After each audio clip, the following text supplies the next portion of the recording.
racing. Number one, My Boy Bomber, did not come out adroitly, started in last, but is recovering. Mach 2 popped nicely. Mach 2 from the 7 spot with Bear Share, and Bear Share wants no share of the early lead with Mach 2, who refuses to oblige and joins, and they travel in perfect harmony. Behind them, Jackson Action getting a good trip. Then we come to Rhino to Grace, the firsters on the move, 5 lengths out of it, running by Make It Burn. Then it's My Boy Bomber, last out of the gate, now third last to the outside of that 3, and the firster, Catrick, is in last. Here comes Jackson Action with a rush to the outside of Mach 2, inside of that Bear Share. Then it's Rhino to Grace, just 3.5 out of it, and Gallardo might have horse. In fact, now he pushes the button about 4 out of it. Mach 2 kicks away 1.5. Jackson Action hanging around. This firster, Rhino to Grace, can run into the final furlong. Mach 2 leads it by 2. Rhino Grace handling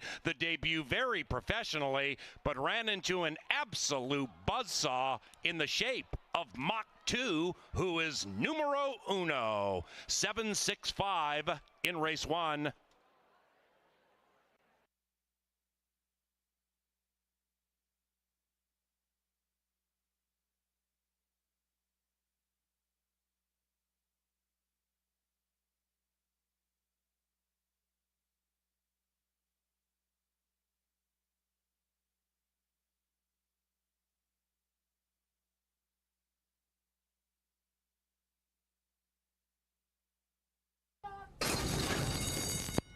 And the racing, absolutely perfect start.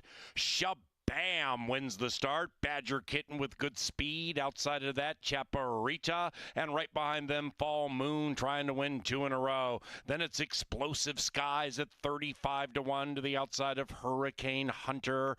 2.5 behind that, Tales of McKenna. Already 10 lengths from the lead. And to the inside of Gypsy Wife. The white horse in last is Merlin's Sister. And Badger Kitten shows the way as they head around the turn. Badger Kitten calling the shots by about 1. Outside of that, Fall Moon is good to go, racing in the clear, rolling up to the outside of Chaparita. Then we come to Shabam. Now we have a line of 3. Gypsy Wife out of second last, now 5th, 3 out of it to the outside of Shabam. Then it's Hurricane Hunter, sequestered and trapped to the inside of the long shot, Explosive Skies. Tales of McKenna just 6 lengths behind the Kitten, and the one in last is still Merlin's Sister, and the one in first trying to go wire to wire is Badger Kitten. Chaparita all over her. Outside of that, Fall Moon. Then it's Gypsy Wife, about 5 lengths out of it, overtaken by Bam. Behind them is Tales of McKenna. Badger Kitten is trying to not look back. Badger Kitten ration beautifully. Opens up by 2 on Shabam. Then it's Chaparita behind them. Hurricane Hunter and Gypsy Wife is surging home on the outside. Badger Kitten 2.5. Here comes Gypsy Wife with a rush. 1 and 4 to the line together. Badger Kitten. Tight photo. 1 and 4. Too tight to call.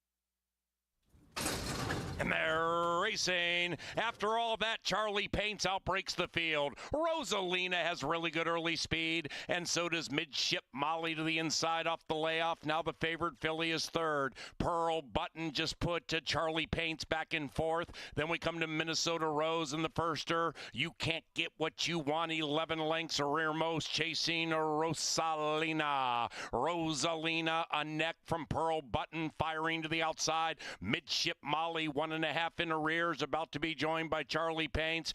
Gallardo's all over Charlie Paints at 4-5, and the filly spinning her wheels. She has been overtaken by Minnesota Rose, and you can't get what you want. Also running on from behind, still chasing Rosalina, and Rosalina leads it with a quarter of a mile to go. Rosalina, Pearl Button, Minnesota Rose, and behind them is Charlie Paints. Then you can't get what you want, Rosalina. Charlie Paints trying to make it interesting to the inside. Outside of that, Minnesota Rose and Pearl Button. Rosalina between them, Pearl Button. Charlie Paints, not today. Here comes Minnesota Rose at 4.5-1, and there goes Minnesota Rose to the winner's circle. Put a Q around race 3.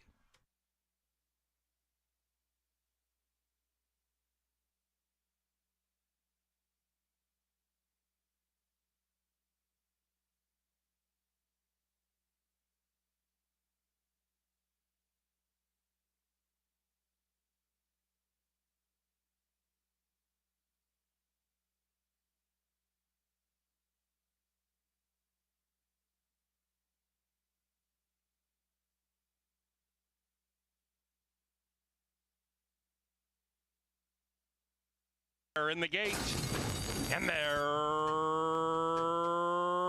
racing. Noble Tess began in last, and Dixie Girl 2 begins in first. Dixie Girl 2 going like the wind along with Ms. Callie, and Ms. Callie takes the lead to the outside of that gray Dixie Girl 2. Field is well strung out early, pace hot. After that, Finley's Kitten about 7 lengths out of it, and to the inside of Mizzen Millions. Dust Maker 8 lengths from the lead as Ms. Callie strides away by 7. After that, Pasta Salad Rhonda. That one is 13 lengths from the lead. Behind her is Nordic Queen. Between runners, Pacific Zip. Then it's Noble Tess. And in last is Delusional Dream. And in first, it's Ms. Callie. Ms. Callie bumps that lead to 8 lengths with 3.5 furlongs to go. Soul Alone in second. Dixie Girl 2. Noble Tess is making a big move on the outside. Doing so wide. Noble Tess, once in second last, is about to be in second place and is setting her sights on the tearaway leader, Ms. Callie. It's Ms. Callie by 3, but it's diminishing. Noble Tess and the Hot Jock taking second. Then it's Dixie Girl 2. Pacific Zip is also on the move, and they head for home. Ms. Callie desperately trying to sail wire to wire. Noble Tess to the outside. Outside of that, Pacific Zip. Dixie Girl 2. Then it's Pasta Salad Rhonda coming on fast. Ms. Callie, Pasta Salad Rhonda, 3.5-1. Pasta Salad Rhonda, good.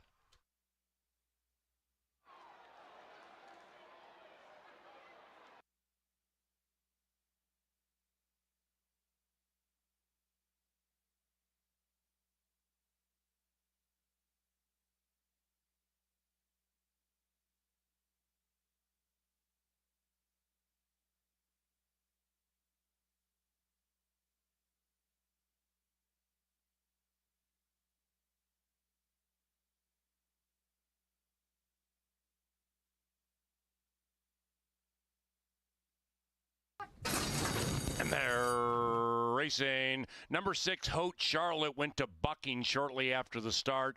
Kelsey was able to stay on, but this one is hopelessly out of it. The others kick on. Ghost of Genevieve with really good early speed. Ghost of Genevieve to the inside of Honorable Mischief. Then it's about 5 lengths back to Call 'em All, and Amaretto d'Amor is 7 lengths from the front. Way back in last, Haute Charlotte. Off the far turn, Ghost of Genevieve leads it by a half. In second is Honorable Mischief. Call 'em All is ranging in 5 lengths out of it. Then it's Amaretto d'Amor. Here comes Call 'em All with a rush to the outside of Ghost of Genevieve. Call 'em All. Ghost of Genevieve does the moonwalk. Into the final furlong. Call 'em All trying to run down to the outside of Honorable Mischief. Then we come back to Amaretto d'Amor. Football field to go. Honorable Mischief. Call 'em All. Honorable Mischief wins.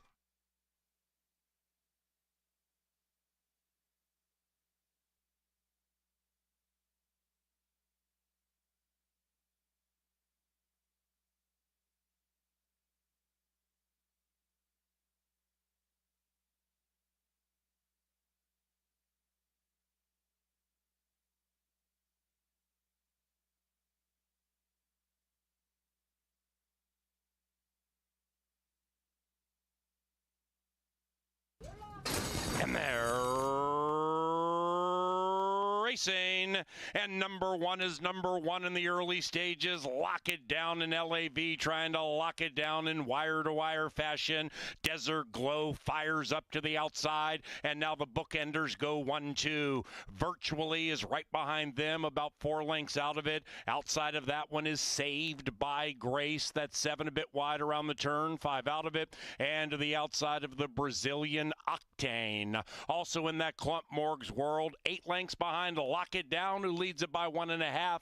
Then it's Twirling Savvy, and in last is Dirt Flirt. A well-strung out cast of 8 heads up the Canterbury Park barn side, and on a sun-splashed Saturday, Lock It Down pulls them along by 1. Half mile to go, 1-8-3-7-5-2-4-6, and they're separated by 9, chasing a Lock It Down. Desert Glow's taking a run at her on the outside. Virtually's getting an awesome trip if good enough. Then we come to Saved by Grace, pushed on by Q, about 5 out of it. Morg's World right next to the stablemate Twirling Savvy. Then it's Dirt Flirt out of last and on the move. Octane is now in last, and the bookenders slug it out as they head for home and charge down the Canterbury Park turf course. Lock It Down, fending the challenge of Desert Glow, virtually sneaking through to the inside. Outside of that, Twirling Savvy and Morg's World with a late charge from Dirt Flirt. Here comes Virtually at 50-1. Virtually just blew the tote board to Burnsville.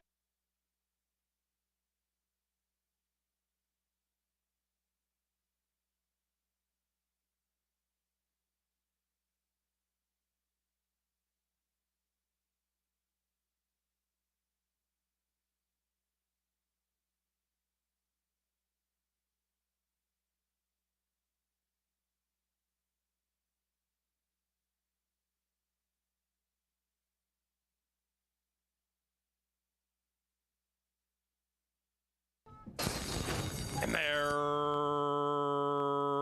racing. Excellent beginning. Gypsy Chief, the Brit, with good speed at 4-1. Gypsy Chief fires to take the lead with Icon Do It to the inside, and Kid Got Rhythm to the outside, not handling the turn with the plum. That's Kid Got Rhythm way out in the center of the track. Then we come to Catalina Crush, 2 Stormy Oceans to the inside of that, 5th, 5 out of it, Pace Hot. After that, Speaking Loud to the outside of War Rascal, and check that, not War Rascal, that's Further Evidence. Further Evidence is now about 10 lengths from the lead, and about 2 lengths clear from Outlaw Run. After that, Braggadocious to the outside of Deposit Insurance. There's War Rascal, second last and far out of it, and Parisian Promises behind that one. 18 covers them, and they're chasing the 7. Gypsy Chief, Thievery on the Mind.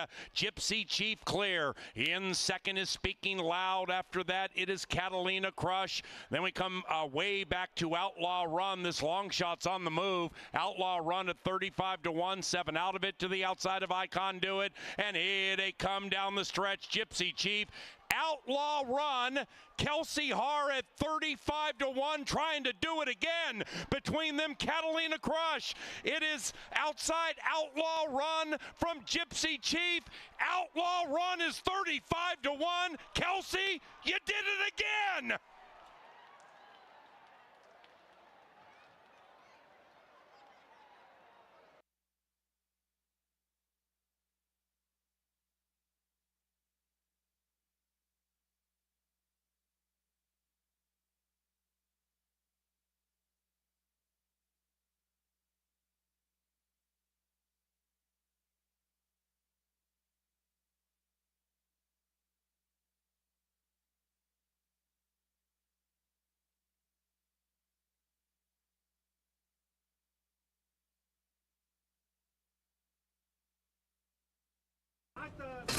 And they're racing. line.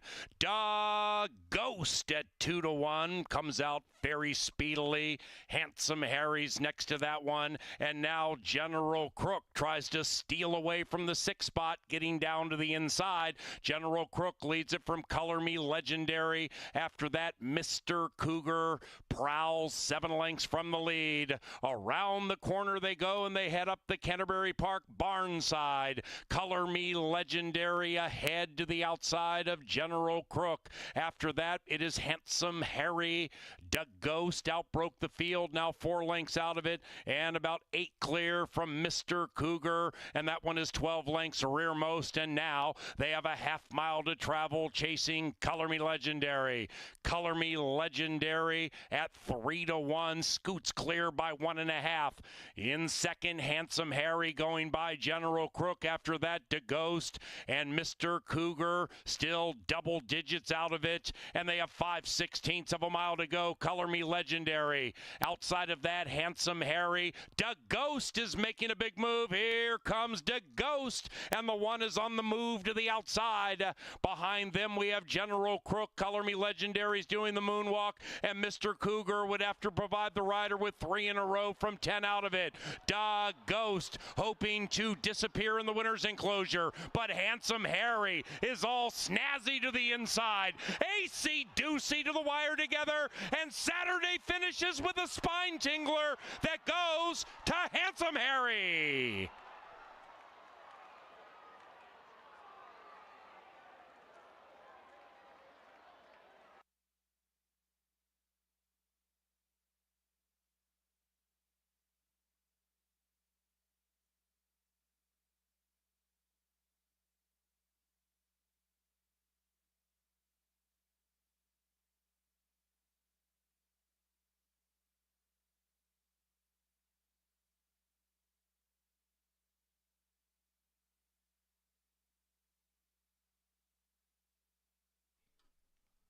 Ladies and gentlemen, please rise as Mr. Richard Larson leads us in our national anthem. Oh, say, can you see by the dawn's early light what so proudly we hailed at the twilight's last gleaming, whose broad stripes and bright stars through the perilous fight o'er the ramparts we watched, through the pale and the streaming, and the rocket's red glare, the bombs bursting in air, gave proof through the night that our flag was still there. Oh, say does that star-spangled banner yet wave o'er the land of the free and the home of the brave?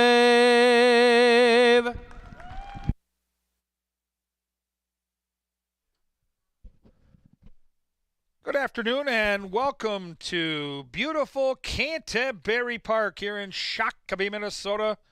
We're under mostly sunny skies. The main track is fast and the turf course is listed at firm. If you'll get your programs handy, we'll go over the changes on this afternoon's 8-race card. Race 1 starts the first 5. These pick 5s have been very bountiful. And that pick 5 will start with no changes in the first. No changes in race 1.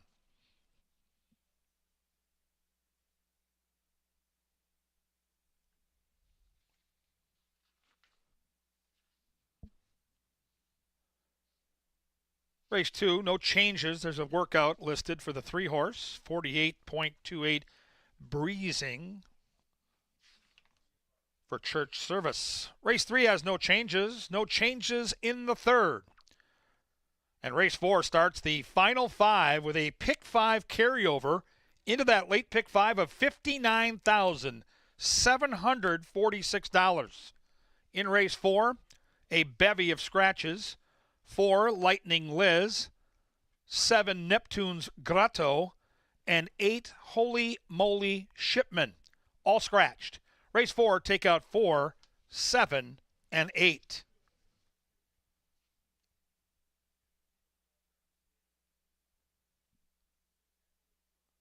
Race 5 starts that late pick 4. It was a giant payoff in the pick 4 last night. There are no changes to start that late pick 4, which starts in race 5. Race 6, take out the 6, shake up. Race 6, scratch 6.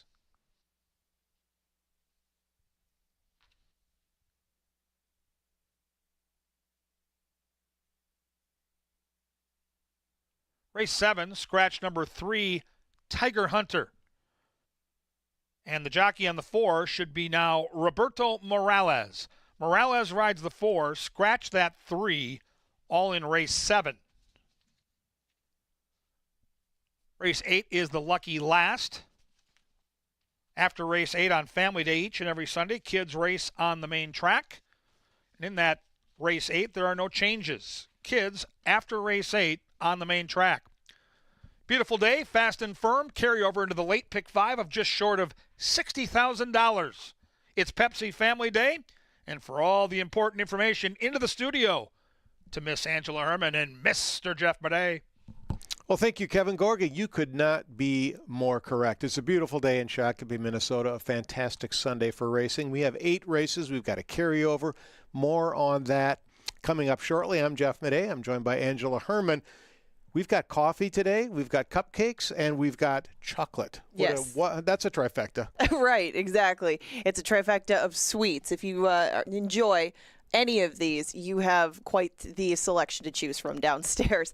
Feed your sweet tooth, fill your pockets. It's all going on downstairs. And check out some of the different vendors. You know, don't just stop at the first one. Shop around a bit. There is quite a bit of variety. If you don't find something you love at one, you probably find one with the next one. And chocolate, coffee, and cupcakes go beautifully with carryovers, don't they? Absolutely, they sure do. Now, we are 45 minutes away from race 1. We're 3 days away from the Quick Trip Fireworks Spectacular on Wednesday when we race at 4 p.m. I think we've got 10 races that night. We've got music from Boogie Wonderland, and then we have, hands down or hands up, the best fireworks in Minnesota. Boom! No debate.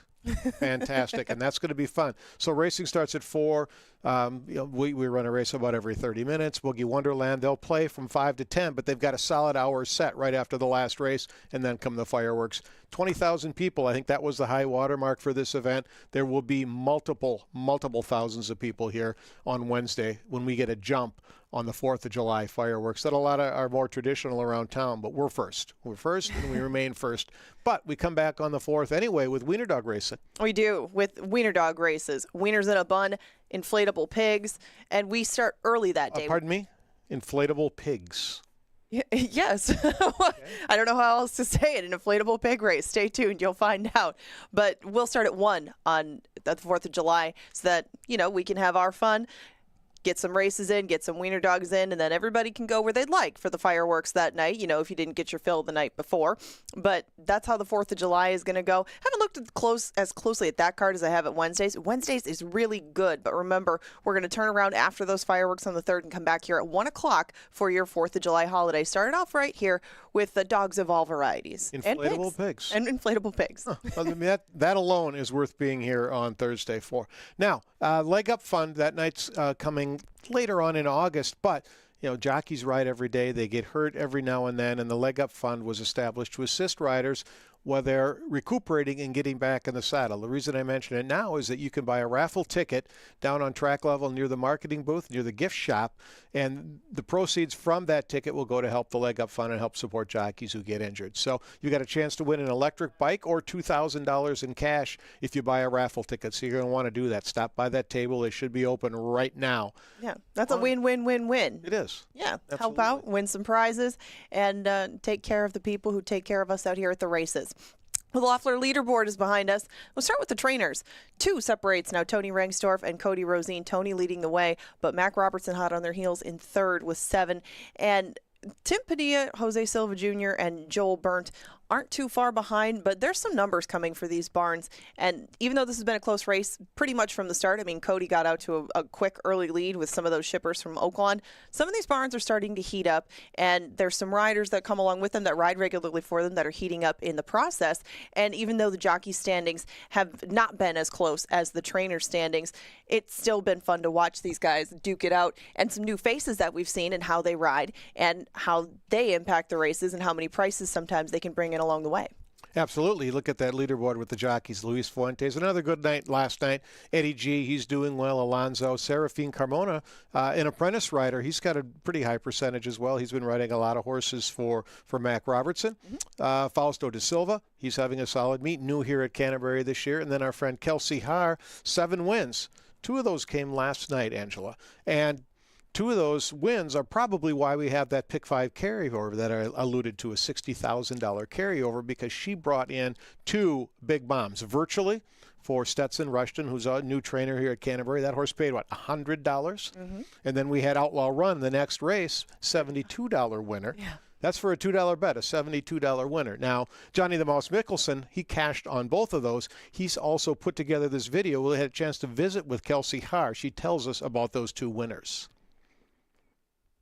Just tell you about the race. Well, the first one virtually was for the Rustons. It was my first mount for them this meet, or actually first mount for them ever. And she was 50 to 1. She was a very classy mare. I enjoyed riding her a lot. She put me in the race, and she was real easy to rate right off the heels of those horses. And every time I'd ask her for a little bit, she'd give it to me, and then she'd wait and kind of put her right there in the pocket and waited for her opportunity up the rail. And when I asked her, she'd give me plenty of horse and just romped home. So that was awesome. It was a blast, and thankful to them for letting me ride her. And then right back the next race, I got to ride Outlaw Run. I've rode him many a times, and never performed too well on the dirt yet, and we hadn't tried him on the turf and didn't really know what to expect, but knew we had to try something different. So he took to it like a duck to water. He seemed like he loved it, and he was just running over horses in the first turn, and I was having to check him pretty good, and just full of run, full of horse. Unlike him on the dirt, usually he's plodding along, hard to keep up. And it was a different horse last night on the turf, and got him around there and got him to the outside, and he just moved up and passing horses at every stride. And that was awesome to win for those guys at Pleasant Hills Training Center back home. Good friends of ours. They've helped us along the way, and we train on their farm back home. And I know they were happy to see old Outlaw Run get to the wire first for change. So it was a great night. Had a lot of people win a lot of money, and had a lot of people texting me last night telling me they were proud of me. So makes you feel good. I call those the carryover creators, Angela. Big bombs, the biggest price of the meet so far, that $100 winner for Stetson Rushton. And good to see those new trainers getting some of that money, too. That was a $30,000 allowance. But we've got a $60,000 carryover. Hopefully you took advantage of the free Bristnet.com past performances each and every race day. Just go to Bristnet.com. You can download PPs, do your handicapping. You should have been busy last night getting ready for this $60K carryover, which my prediction is 400,000 will be bet in. Now I'm an optimist. I'm known for my optimism. Yes, maybe that's high, but I think it's possible because we've got a takeout here that is 10% only. That's the lowest in the nation. People love to bet into this, and you've got 60K in the pot just to get things going. Right, and it's nice to see it in the late sequence because I was looking at both pick 5s. Obviously, we do every day, but the late one is definitely where my focus landed. You have almost $60,000 in that carryover that starts in the 4th today, and we don't have any scratches along the way. There's not a cloud in the sky. Everything that you can get from those Brisnet PPs is going to carry over because we don't have track conditions to deal with today. I mean, you talk about carryover creators. They combined for a record double payout last night, those 2 horses put together. Even if, you know, the pick 5's not for you, it should be. There are definitely prices to be found, I think, on this card, and you're going to want to link those together however possible. But that pick 5 starts in the 4th. The first 5 will start in the 1st. Both of those 10% takeout wagers with some money up for grabs today. I don't know about 400,000. That's optimistic, but as he said, this spot of sunshine thinks that we can hit that mark. That's right, and that daily double, by the way, paid $4,000 for a $2 daily double, crushing a record that I think was $3,000 set back in 1988 in the Downs days. So don't be afraid to play prices. Just because someone tells you they love the favorite and they can't possibly like Charlie Paints, can't possibly lose. They do lose. They lose, and they lose a lot. The only favorites only win in 32% of the time here at Canterbury. So you can do the math. That means long shots and prices are winning at the park. Now, Angela's going to be filling in into today at the Races show with Kevin Gorg. That means she'll be sprinting. Don't stop her when you see her headed downstairs. We're up top here in the First Bet studio in the Dark Star press box. She needs to get down to the paddock, to the hot tub for the Today at the Races show. She'll do that. It's brought to us by Touchdown Tile. Have a great day today at the park.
Welcome out to the paddock. Time for the Touchdown Tile Today at the Races program with Angela Herman. I'm Kevin Gorg, and this is what we dream of, Ange. Sunday of races with beautiful weather, a fast main track, a firm turf course, and a $60,000 carryover into the Lake Pick 5. These are the good old days when it comes to any Canterbury meet. I know, it's a bit of a throwback, and this is fun for a lot of different reasons, but it's also kind of the peak of the summer. You know, we're getting around the 4th of July. These are the kind of days that you want, you don't always get. We haven't got a ton of them this season, but everything seems to have converged today for a perfect Sunday. I want to thank everybody for being here with us. Thank you for spending this Sunday, you know, in prequel of the July 4th. Hopefully we can put some cash in your pockets and make it an extra special holiday, but get some sweets along the way. Indulge your sweet tooth, fill your pockets, and hopefully we give you some winners in these 8 races. How do you explain Kelsey Hart? Just had one of our regular fans come up and ask me to explain it. And listen, it's a 50-1 followed by a 35-1. It's an unbelievably cool story. We talked about the 50-1 watching the replay together up in the press box.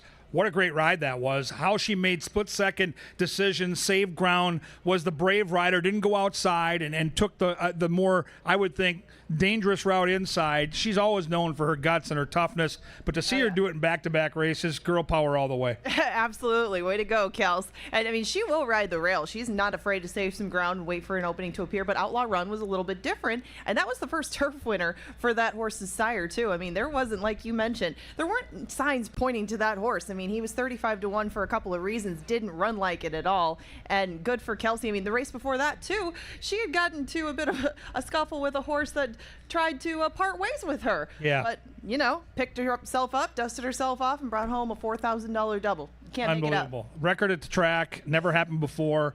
And I love that interview that Jeff Madej loaded up and showed us here during your guys' fluffer, because she talked about how the horse just loved the turf. And in dirt races, how she was having to really push that horse along. And last night she said that horse was trying to run through horses in the first couple of parts of the race.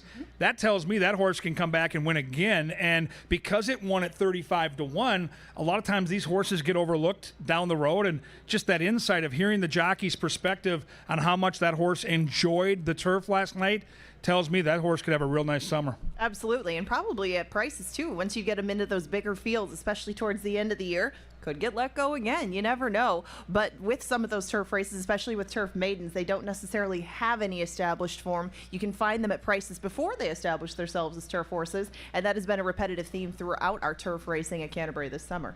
All right, the week ahead, and then we're going to handicap the races. Don't forget, the 3rd of July is a big day out here. So we come out Wednesday, 4 o'clock, special start time. We'll race through about 9 o'clock at night. Then we'll take about 45 to 60 minutes to get the horses all bedded down, get them in a safe place on the backside, and you will see the best fireworks show in the Twin Cities here Wednesday night. We come back 4th of July, Thursday, 1 o'clock post, hot dog eating contest, wiener dogs on the track, a spectacle like none other. We take Friday off, we catch our breath, come back Saturday at 5, Sunday at 1, a full week of racing. Angela mentioned it. We're here to handicap and pad your pockets. Let's start with race number 1, Ange. 6 furlongs, fillies and mares, the bill of fare. We land on the same horse. Let's talk about race 1, how wide open it is. If we're playing that early pick 5 to try to build a little extra cash before the carryover, who do you like and why? Well, if we have both ended up on Cato's Lady, I would imagine it was for pretty similar reasons, but she's taking a drop in class. She's coming back to horses that she was very competitive and was beating down at Will Rogers, and she was doing that with different kinds of trips, too. Cato's Lady isn't a horse that needs a certain kind of trip. She's fine with being on the inside, and I thought that she and Long Mondays, coming from different spots, not running against the same horses, Celtic's Wildcat on the outside has been dominant in both of her races, but she's faced mostly the same ladies.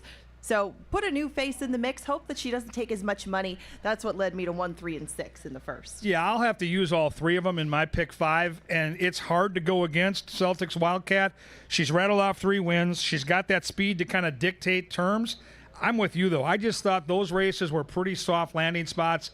This is a little deeper water with the 1 in the class drop. I even think that this 3-horse has enough speed to keep her somewhat company early, and if that's the case, it's not 5.5. It is 6. I think 5.5 is much more in Celtic's Wildcat's sweet spot. I think the 1 could fall into a really nice trip, especially if the 3 does the dirty work early for us. I don't know if we're going to get 5-2. I think we're going to get around that. I'll go 1, 6, and 3, but I will use all 3 of those girls in my first 5 ticket. Angela, race 2 takes us back to the turf course. That's where these big prices have been, not just this weekend, but all season long. I went 5 deep on my analysis for the Pro Picks tab on the website. This is another race where I'd probably have to spread a little bit. Who do you like? I took Joe Costa. I'm sorry, I'm having trouble seeing out here right now, but Valence, the horse that I took second, I wanted to take on top, but she just hasn't run since last September. Those races out at Golden Gate, miss you, Golden Gate, were good enough to win this, and she did that from off the pace. That's not an easy turf course necessarily to rally on. Had to wait at the top of the stretch in that last one, and she came through, but we haven't seen her since. I'm taking a couple of horses off layoffs with some back class, and what I mean by that is coming from tougher races and putting their skills to test on this turf course. We'll see what they have to offer, but they don't have less experience than some other ones in here. Yeah, I look at this field top to bottom, and you look at buyer speed figures. It's kind of a shortcut to look at the contenders.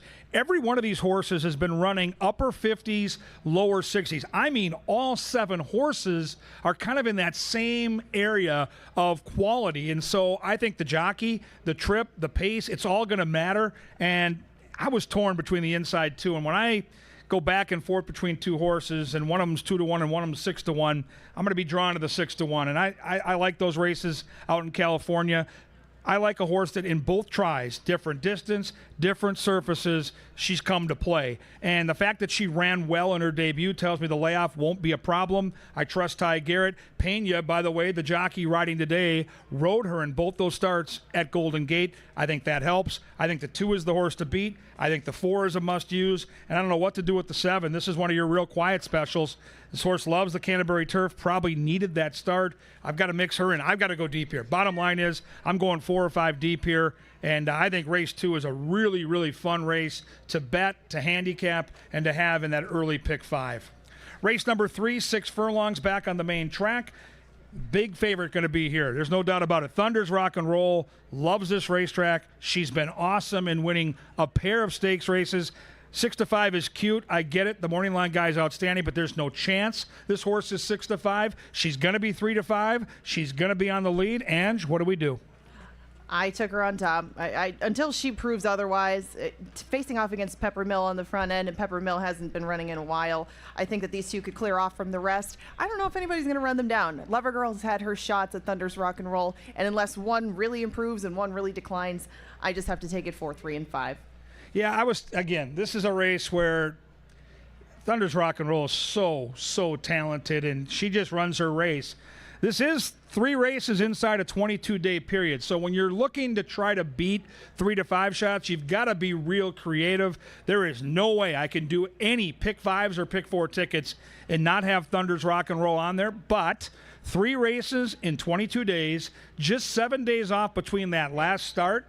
I'm going to take a swing today. I do believe the 2 horse is fast enough to at least keep her honest early.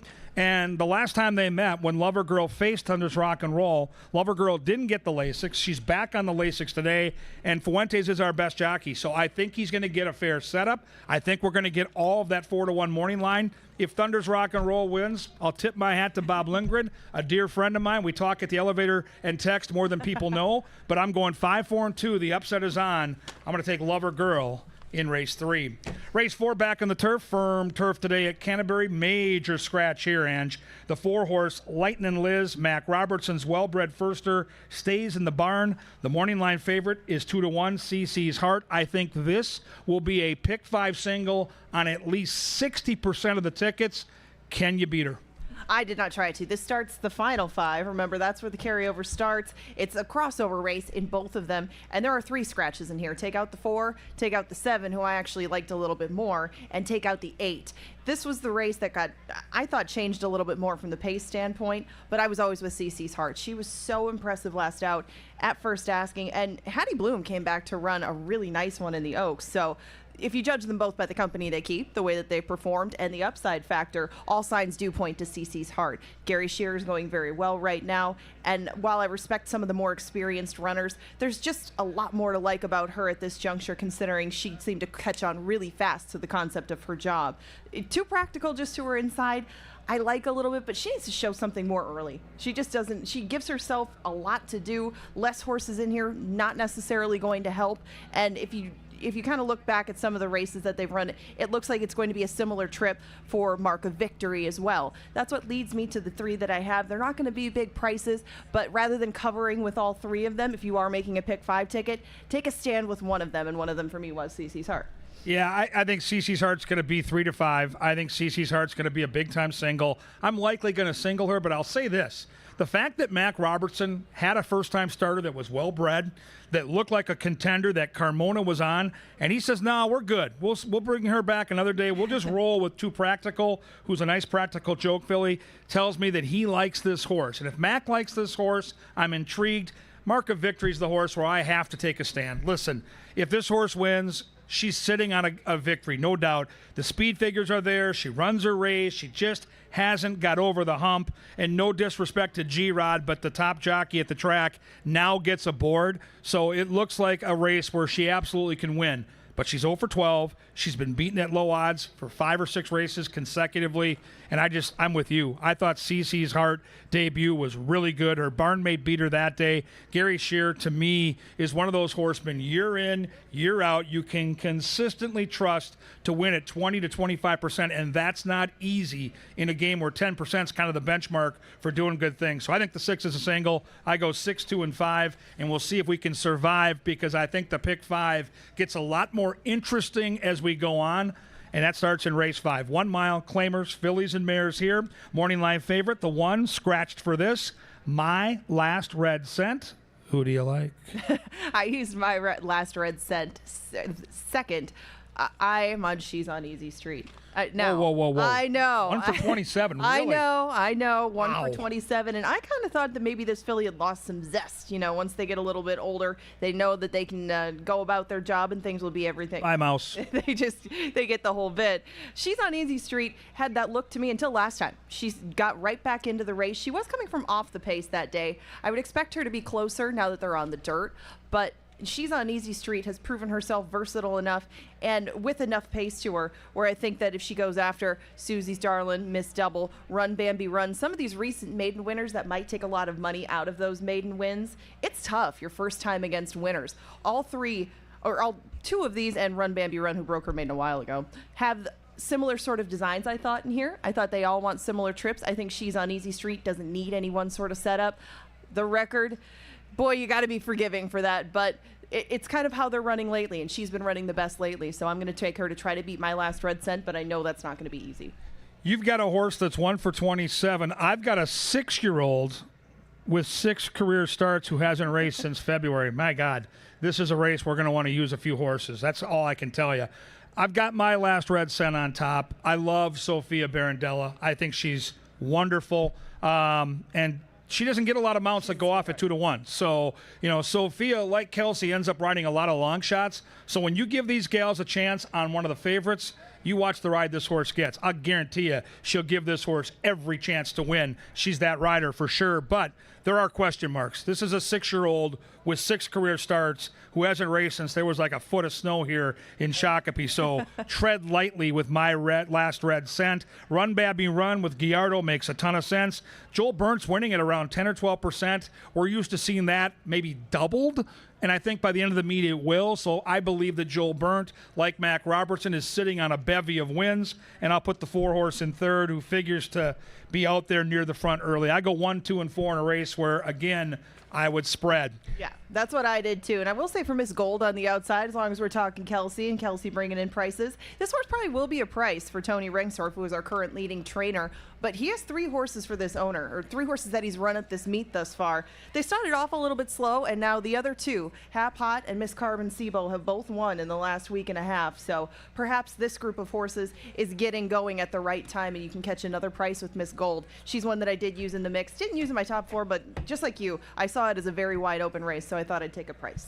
Yeah, and I think the pick 5 just kind of builds to a crescendo. Like a good movie, it gets better as it goes on, and in the middle is where the plot thickens. Race 6, 5 furlongs, giant field of turf sprinters, and this is a race where the favorite come post time, I'll promise you, will not be below 5 to 2. It's that kind of race. Wide open. I think you got to use 5, maybe 6 horses in the pick 5. Can't wait to hear who you like. Oh, this is a race that came back from June 15th, and it changed a lot from a pace standpoint, most notably because the 7's in here. Philo Bidot, if you have not seen him run, is one of the quickest horses out of the gate that I've seen in quite some time. And that makes things very difficult on other horses who would like to go out there and control the tempo. Hurts So Good is one of those horses, but he has won from off the pace at Canterbury. And really in the last couple of races, at least on our turf course, I was looking for horses that really like doing what they're doing, and that's going 5 on this course, and had a decent post position, because when they come around on the backside, I mean, they have a little bit of room to wiggle, but they get into that turn pretty quick, and horses don't necessarily have time to get down and save any ground. And at 5 furlongs, not as many horses are going to tire up front. So I tried to take a horse that would stay close, stay inside, and be a price. That's Hurt So Good for me. If he can find some sort of older form, I don't think his last race would cut it, but that was over good turf. That was his first race of the year, and everything should be a lot better now. I'm going to take him on top of the 9 Samurai Mike, who I know you like a little, or you like a lot. So tell us more about the power play. Yeah, we have the same 3 horses, just in different order. I think the 2, 7, and 9 are the primary 3. I'm going to go a little deeper on my ticket. But Samurai Mike is a horse I caught last time, and I was in awe of how much ground this horse lost. You know, Kelsey is a jockey that likes to save ground and go inside, but last race there was nowhere to go. It was a big field, and she had to take this horse wide. The rail was out. She was so far wide, she could have stopped in mid-stretch and got a popcorn from that vendor out there in mid-stretch where everybody kind of gathers before the race. It was crazy how wide Samurai Mike was. He can't win this race with that trip. He's going to need a better trip, but I do see, Ange, enough speed to set it up. Philo Badeau, you mentioned. St. Charles is fast. I think your horse, Hurt So Good, will show some more speed. So once again, I think Samurai Mike is going to get the setup, and I hope that Kelsey can find a better trip because 8 wide's not going to work this time. I don't know what to do with Ship It Red. This is one of your horses that you've talked about time and time again. We both try to beat this horse, but I'm not going to leave this horse off my tickets on my pick 5, even though the horse is 4 for 53. If I think the pace is going to be hot, and I do, this is a 9-year-old that probably needed that start. What do you do with Ship It Red? The pace was so hot last time, though, I know. and it was a good course.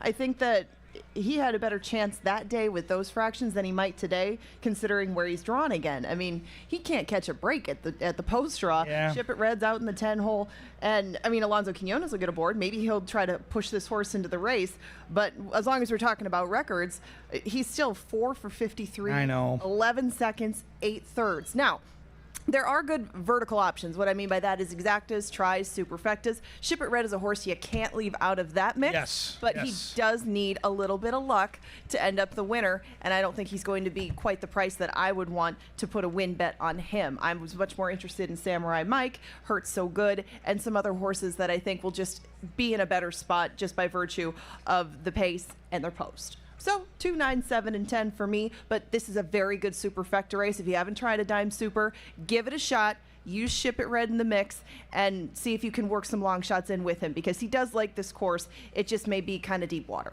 Okay, good call. Late double time, 1 on the main track, 1 on the turf, and I loved a horse in race 7, and I think you were with me on this 3-horse Tiger Hunter. I think a major scratch. I think come post time, one of the 2 or 3 lowest priced horses on the board. I do believe that this might be a better betting race now that he's out because Top of My Game, who's the morning line favorite, is a horse that's been running for significantly bigger purse money, claimed for $8,500 back in January, and all of a sudden they ship it to Minnesota and dip it in for $4,000. You want red flags? There's red flags flying everywhere. Got to use them, but I'm not putting them on top. What do you do in race 7? I loved Tiger Hunter. You know, I've really elevated my game. I think if it's not you and me picking the same horse for the power play and for the angle, Horse. I get it scratched. I got Corey Seager's wrist almost broken last night in baseball playing him in fantasy, and now I've got Tiger Hunter scratched. So we had to reformulate a lot. But I took horses that I thought would be close to the front, that being Tiger Hunter, maybe closer, Emergency Response, who makes lots of sense. And Copanello Bay is kind of a question mark because he is making such a stark drop in class. I mean, if you imagine him up here with kind of the upper echelon of horses, he's not like taking a couple steps down the ladder. He's getting dropped to the basement. So if we're going to find out if this horse can fit into Canterbury, likes Canterbury, and can go a mile, we're going to find out today. So I used him second, and I end up throwing in Toomey underneath. I did put Top of My Game in somewhere just because he has speed. But like you said, this is another big drop for him. But the difference is we haven't seen him since April. I don't like seeing horses that have been off a layoff, that have been up here working very sparingly. He's only been on the track a couple of times since he got to Minnesota, appearing for this. It could be a win by 10 or the horse could canter home. So if the price is going to be 5-2 or lower, which I imagine it will be, he's worth trying to beat. So I tried with the 7 and the 8. Won't be easy, though, if he does run his normal race. And the barn has been having a good meet all month long. Yeah, the 3-horse for me was going to be maybe a pick 5 single, and now I'm going to spread, and I'm going to find a price. I'm going to use the 2 out of respect for the class drop. I'm with you on the 8. I'm using the 8 in my pick 5 as well because that class drop wakes horses up.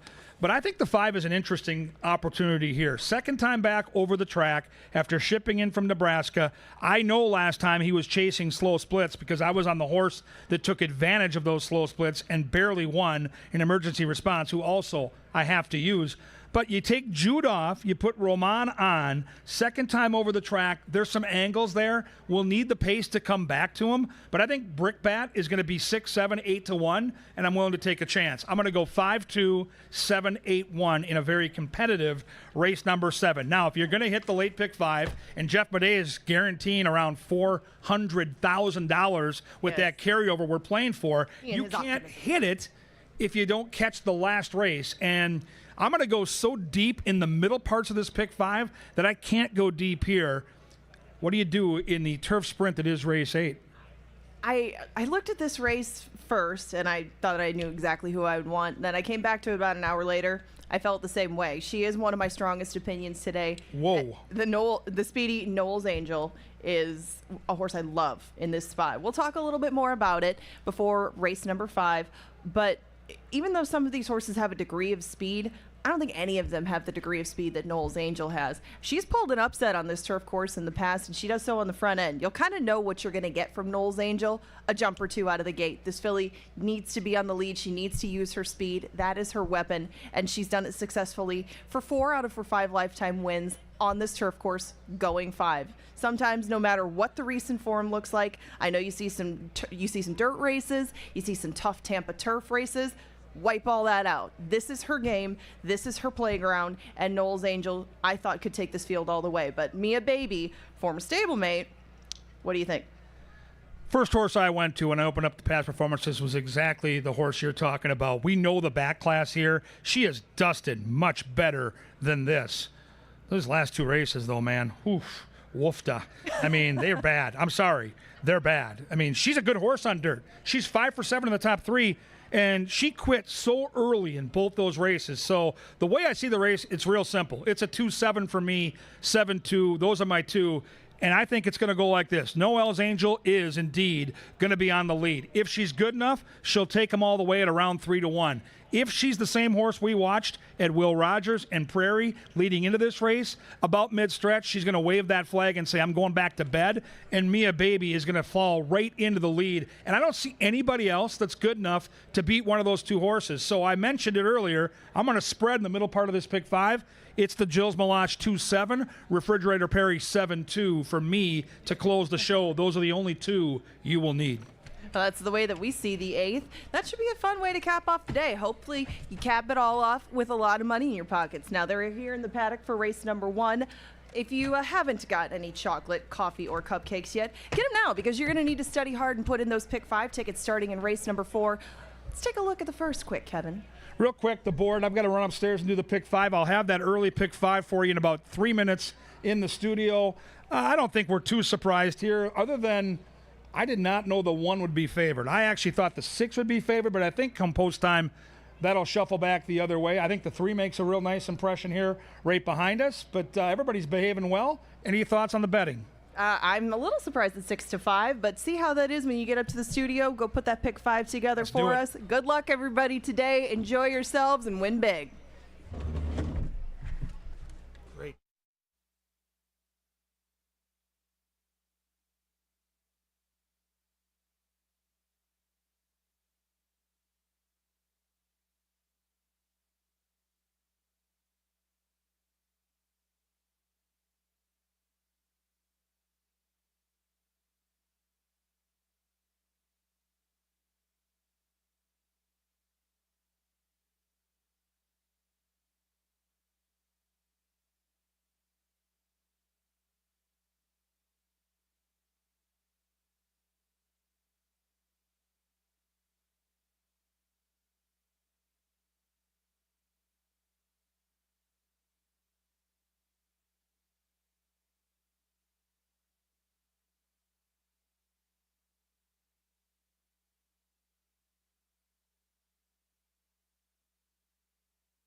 On to the John Deere dirt for the first. We are 6 minutes from it.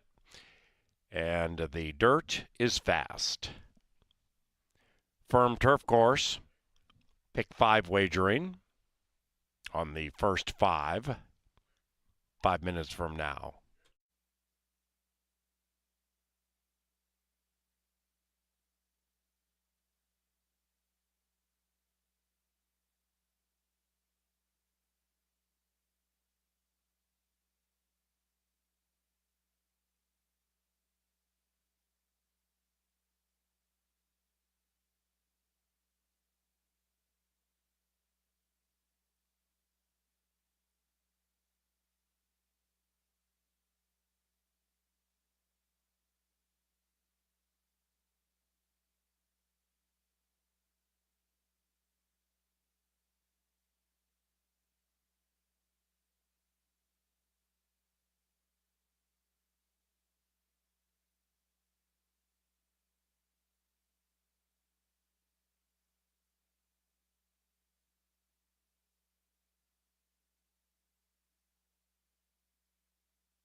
Time for the first 5, pick 5 at Canterbury. We offer that 10% takeout, lowest in the industry. It's led to some giant payoffs.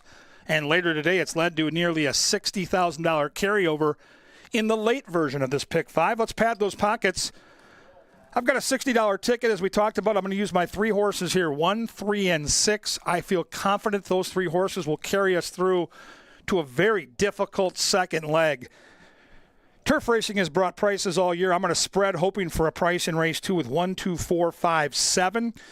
Top pick in the race is the 1. I like him or her at 6-1. Race 3, I'm going to get skinny here. I'm going to use the favorite, Thunder's Rock and Roll. She's brilliant. She's talented. She's going to be 3-5. But I think Lover Girl is going to make her run for the money. So I'll use both those horses there. I'm going to single Mr. Gary Shear with CC's Heart in race 4. I think CC's Heart is the favorite that should win. It's my strongest opinion on the card today. I'll single there in hopes of being alive into race 5 with 1, 2, and 4. Another race that I think you could use a few more if you want to spend a little extra cash. I think the 5th race is tricky, but I do believe those 3 horses are the 3 most likely in that scenario. 1, 3, 6 with 1, 2, 4, 5, 7 with 4, 5. A single of the 6 with 1, 2, 4 in the final leg of that pick 5. It's a $60 ticket. You can play mine. You can modify my ticket. You can do your own, but you can't win it, folks, if you don't get in it. The first 5 starts out Pepsi Family Day with a great 8-race card in 4 minutes.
And the horses are arriving at the starting gate. It is now race time, the first of 8 on a beautiful Sunday at Canterbury Park with a bountiful Pick 5 carryover of nearly $60,000, beginning with race 4. Scoop some chips before that with the first double beginning as they move in here for race 1. The doubles, and other exotic wagers were paying quite handsomely last evening. Folk Hero goes in. Here's Child Proof.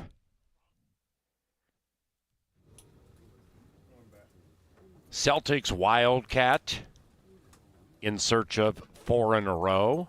Even money. One out. A 6-pack to begin Sunday, and they're racing. Slow beginning for Long Monday. It's a long Sunday for Long Monday at this stage. Celtics Wildcat and the leading man get the jump on the field, putting 1.5 on the cast. After that, Child Proof, hoping race 1 is Child's Play. Then we come to Ruby's A, splitting runners about a length and a half from the lead. Folk Hero to the outside of that one. Then it's Cato's Lady and LAV, 5 out of it with Long Monday. Into the far turn, and they're separated by 7, and they're chasing the outsider Celtics Wildcat, and the one from the 6th spot leads it by 1. In second is Child Proof, 2.5 lengths clear from Ruby's A. After that, Cato's Lady to the inside of a recovering Long Monday, doing a pretty good job too, and Folk Hero can see them all. And as they head for home in the lid lifter on Pepsi Family Day, Celtics Wildcat says you better pick up your feet if you want to come and catch me. And Ruby's A says, okay, I'll try. Celtics Wildcat, Ruby's A to the outside with Long Monday. Inside the final 75, Celtics Wildcat has won 4 in a row.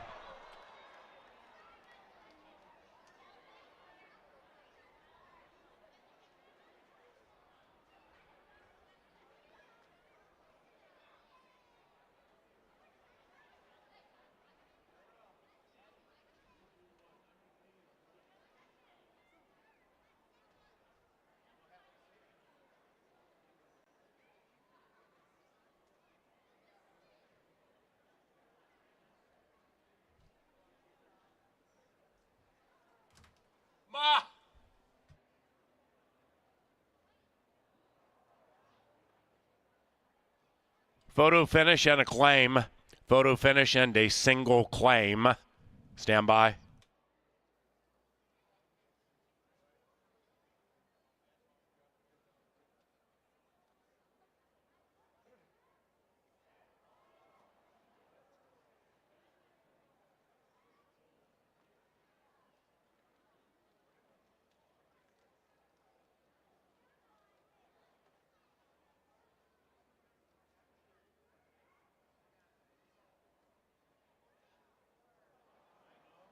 The result of the photo shows the first winner is number 6, Celtics Wildcat. That's 4 in a row. 6-4-3-2. Number 1, Cato's Lady, claimed $7,500. Trainer, Tony Rengstorff. Owners, Rocket Wrench Racing. Cato's Lady, barn switching. Rengstorff, Revac.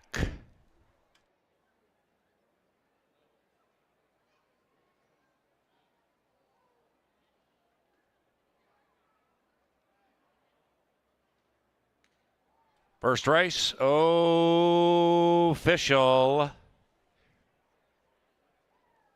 First exacta, 1420. First trifecta, 2750. It was chalk all odds. And the first superfecta, $19.77.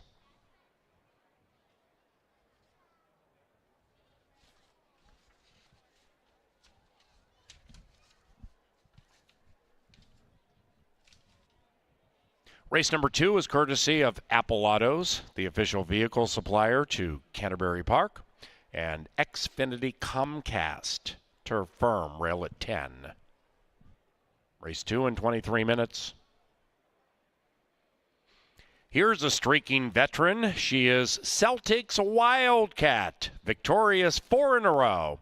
And the winning rider, Luis Fuentes. The winning owners, Larry Donlin, Gary Pora, Chad Hazy, and Mike Tyndall.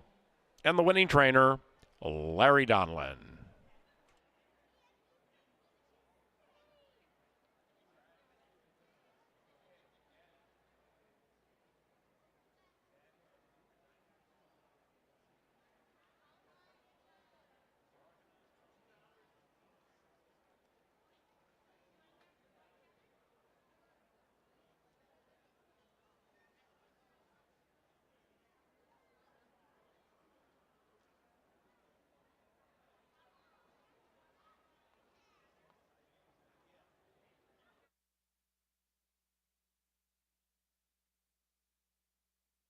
Begins Sunday, and they're racing. Slow beginning for long Monday. It's a long Sunday for long Monday at this stage. Celtics Wildcat and the leading man get the jump on the field, putting 1.5 on the cast. After that, Child Proof, hoping race 1 is Child's Play. Then we come to Ruby's A, splitting runners about a length and a half from the lead. Folk Hero to the outside of that one. Then it's Cato's Lady and LAV, 5 out of it with long Monday. Into the far turn, and they're separated by 7, and they're chasing the outsider Celtics Wildcat, and the one from the 6th spot leads it by 1. In second is Childproof, 2.5 lengths clear from Ruby's A. After that, Cato's Lady to the inside of a recovering long Monday, doing a pretty good job too, and Folk Hero can see them all. And as they head for home in the lid lifter on Pepsi Family Day, Celtics Wildcat says you better pick up your feet if you want to come and catch me. And Ruby's A says, okay, I'll try. Celtics Wildcat, Ruby's A to the outside with long Monday. Inside the final 75, Celtics Wildcat has won 4 in a row.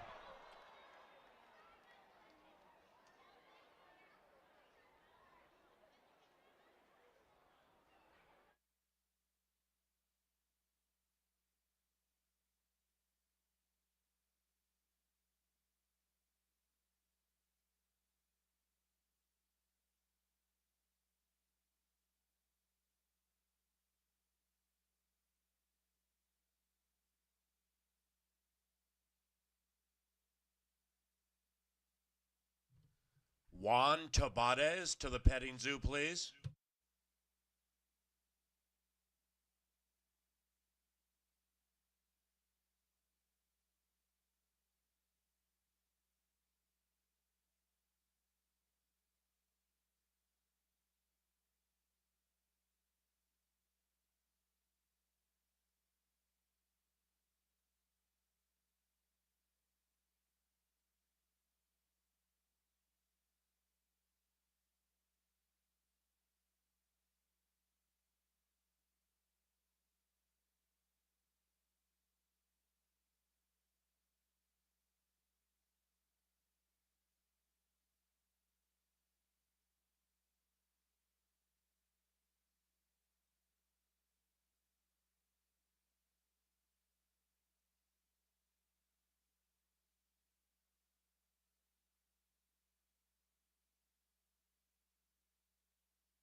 Welcome out to the paddock on this glorious Sunday for Pepsi Family Day at the park. Celtics Wildcat was hot coming in, and she stays that way today.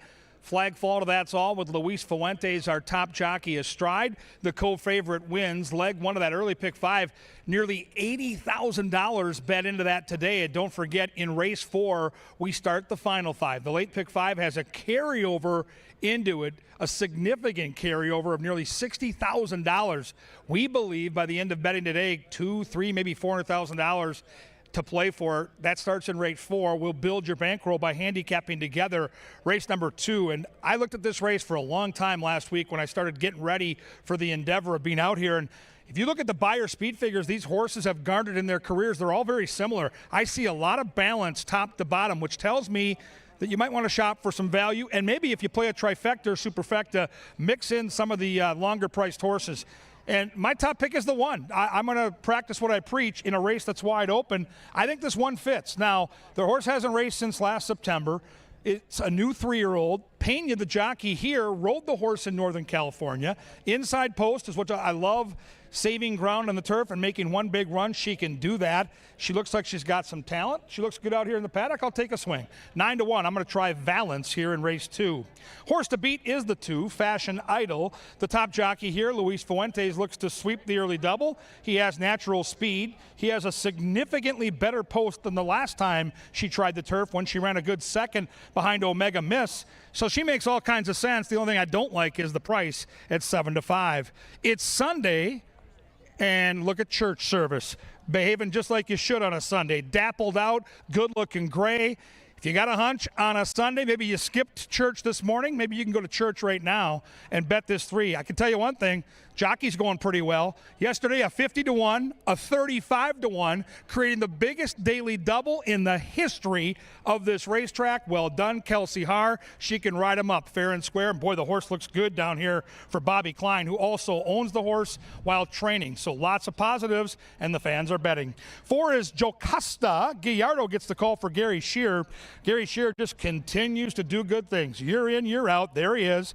Fairground Shipper. They run some big-time racing down there. Don't leave this horse off your ticket at 5-1. Sunshine Fever is the 5 with Elval. Tony Rengsdorf has both the 5 and the 6. Another guy that year in, year out wins at a high percentage here. This horse has stalking speed, and back on the turf I think is a good thing.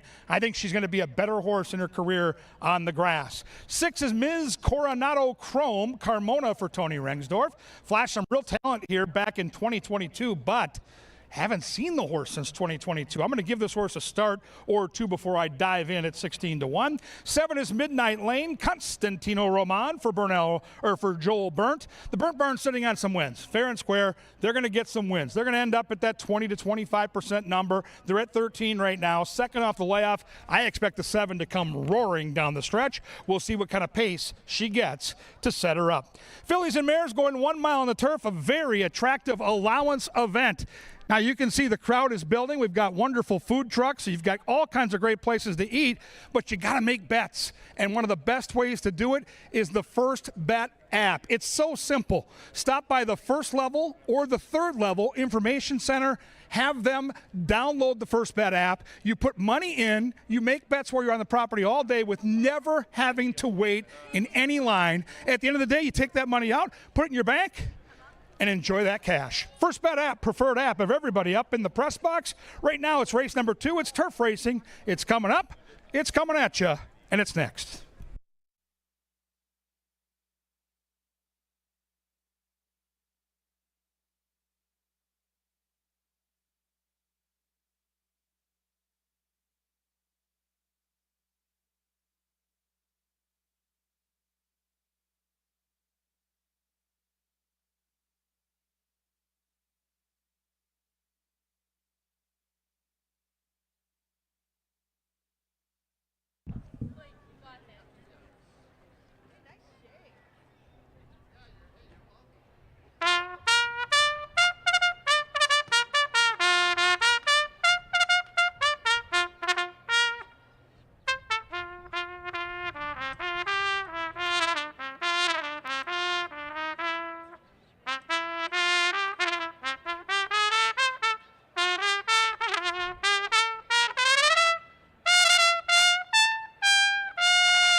Happy Sunday, Canterbury Park, from down here in the winter circle. Time to play a little game to go along with your chocolate, your cupcakes, and your coffee.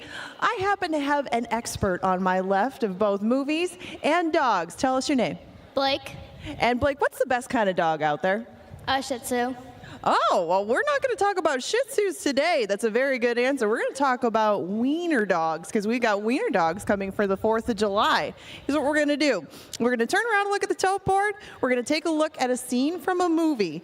It's got a dog in it. You just got to tell me what movie it is, and you're going to win some passes to come back here maybe for the 4th of July, maybe for something down the road. But I think you got this. Are you ready to turn around and look? Yep. All right, we're going to take a look at this movie. All you got to do is tell me what movie this famous wiener dog is from. I'll give you a hint. That's Slinky. Do you know what movie he's in? Toy Story. Is it Toy Story? Of course it's Toy Story. Way to go. Very nice, Blake. I knew you would handle this for us. Good job. She's an expert on dogs, movies, and beautiful hair. I mean, just look at this. Congratulations. Good job. You got some passes to come back. Thanks. Well done, Blake. If you want to come and join her, you want to see some of the wiener dogs, we got those going on the 4th of July, along with hot dogs, inflatable pig races, all that and more. CanterburyPark.com. Check it out. Great job. Thank you.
And they've reached the starting gate. It is now turf time. Race number 2, turf time. Firm. Fashion Idol, 2-1. Pick 4 wagering. Closes shortly. Church Service, Big White Horse, 3.5-1.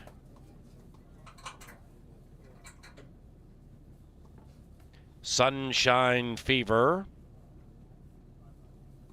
That's the next one.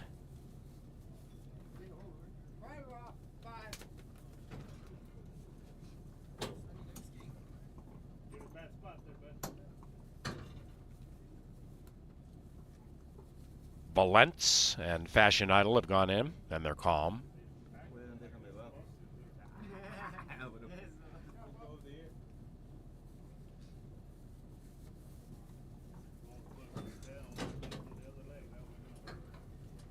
Sunshine Fever, horse in, rider on. Church Service. Back, Ms. Coronado Chrome. And Midnight Lane, 4.5-1.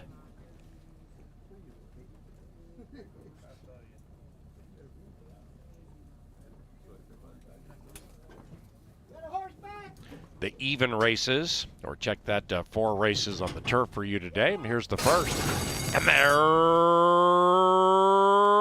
racing square start. Fashion Idol from the 2-hole off nicely. Ms. Coronado Chrome speeds up. So does Sunshine Fever. Church Service is the white horse. And Jocasta's between runners, nearly 4 astern. Then it's Valence and Midnight Lane lopes along in last. And as they sort themselves out, Fashion Idol looking for the runway right to the winner's circle. Fashion Idol a half. In second, Sunshine Fever length. Then we come to Jocasta half. Outside of that, Ms. Coronado Chrome. Church Service in the clear, 5th, and 5 out of it to the outside of Valence. After that, Midnight Lane still about 8 from front to back as they race nearly in single file. And they chase Luis Fuentes and Fashion Idol. Fashion Idol pulls clear, 1.5, threatening to make it 2. Sunshine Fever lays second for now. Jocasta creeping up on the inside. Church Service still in the clear, creeping up on the outside. And after that, Ms. Coronado Chrome.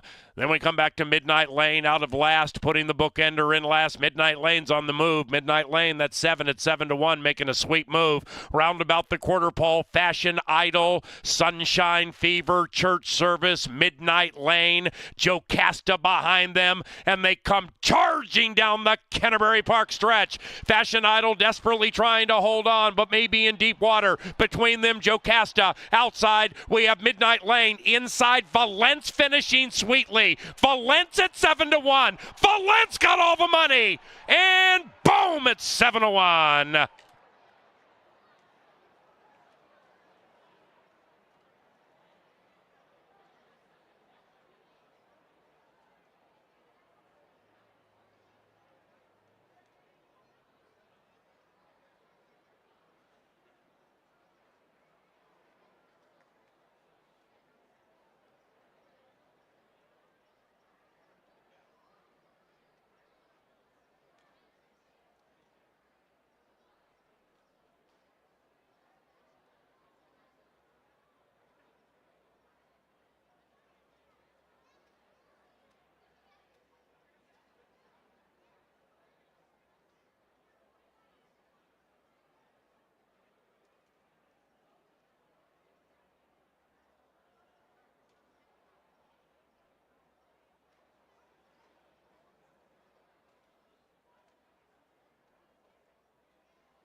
Number 1, Valence in an upset, and from the back of the pack.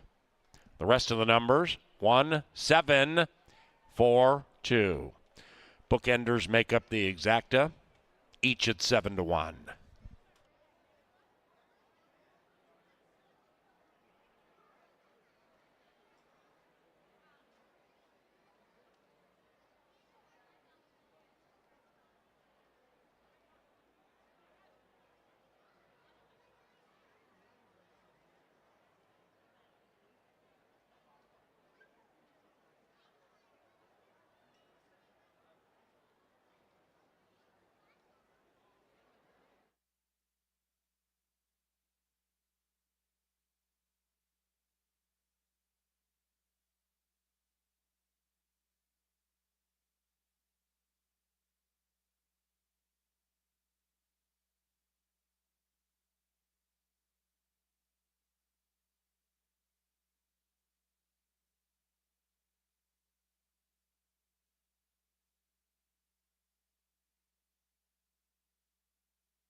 Race 2 official.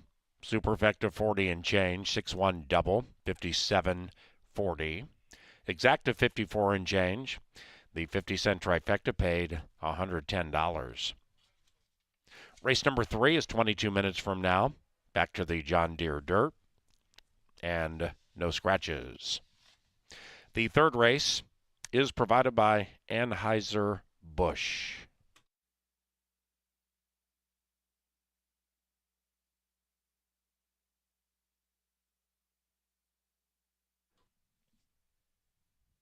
After a rail scraping victory, into the winner's enclosure, Valence and Brian Pena.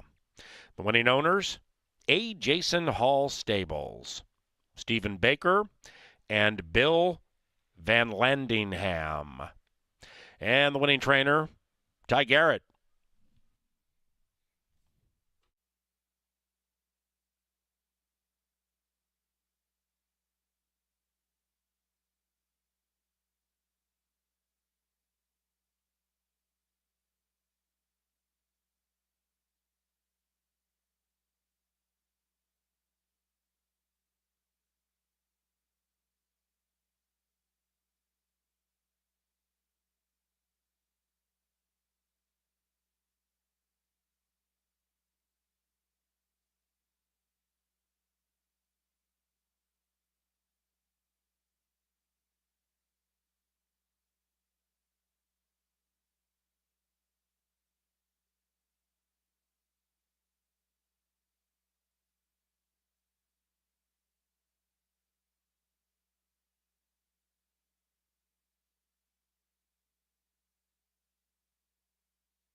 Here's the first. And they're racing. Square start.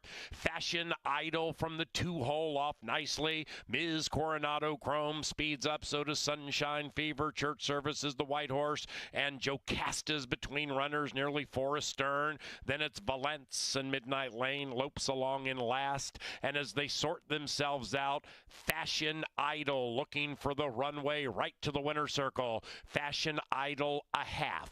In second, Sunshine Fever length. Then we come to Jocasta just a half. Outside of that, Ms. Coronado Chrome, church service in the clear, 5th, and 5 out of it to the outside of Valence.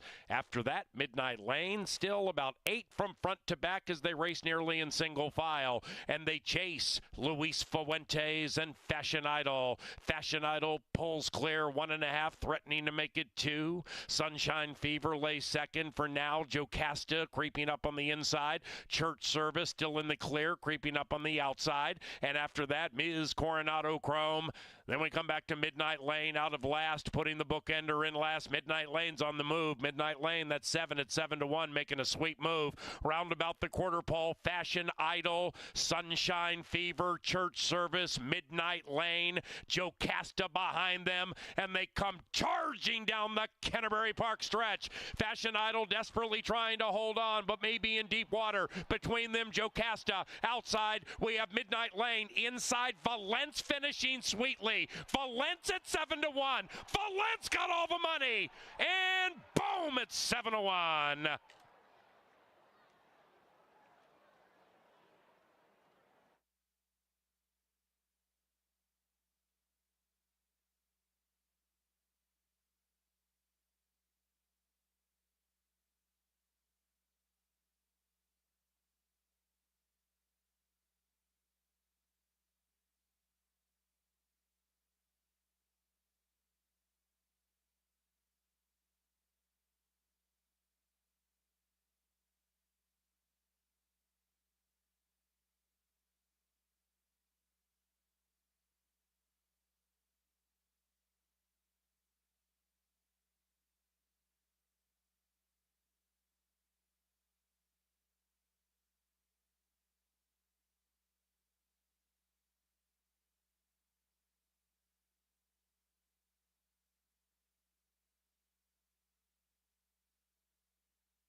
Very nice price on Valence, who gets the job done in her first start outside of California. Here she is in the winner's circle at Canterbury. We'll go back to the dirt for race number 3. Remember, in the 4th, we have a carryover in our final 5. It's almost 60 grand already in that pool. That's coming up next. 10% takeout, 50-cent wager. But for now, we have a very classy group of fillies and mares. This might as well be a stakes race. And the rail runner is She's My Warrior. She comes out of the Lady Slipper. Problem is that the winner of the Lady Slipper is also to her outside. Constantino Roman will take over on this one. Alonso Quinones has been She's My Warrior's regular partner. It's only her second start of this meet. She had plenty of prep for this down at Tampa Bay, but those were going long. Those were on the turf. This is probably what she does best. Maybe 6.5 might be more up her alley, but She's My Warrior has seen plenty of these in the past. And if she can get a part of the pace, that seems to be where she likes to be. Could be a difficult task, especially from that post, but she is 5-1. Sometimes you don't see that price on her against Minbreds, usually a healthy number, but that's what we'll get today.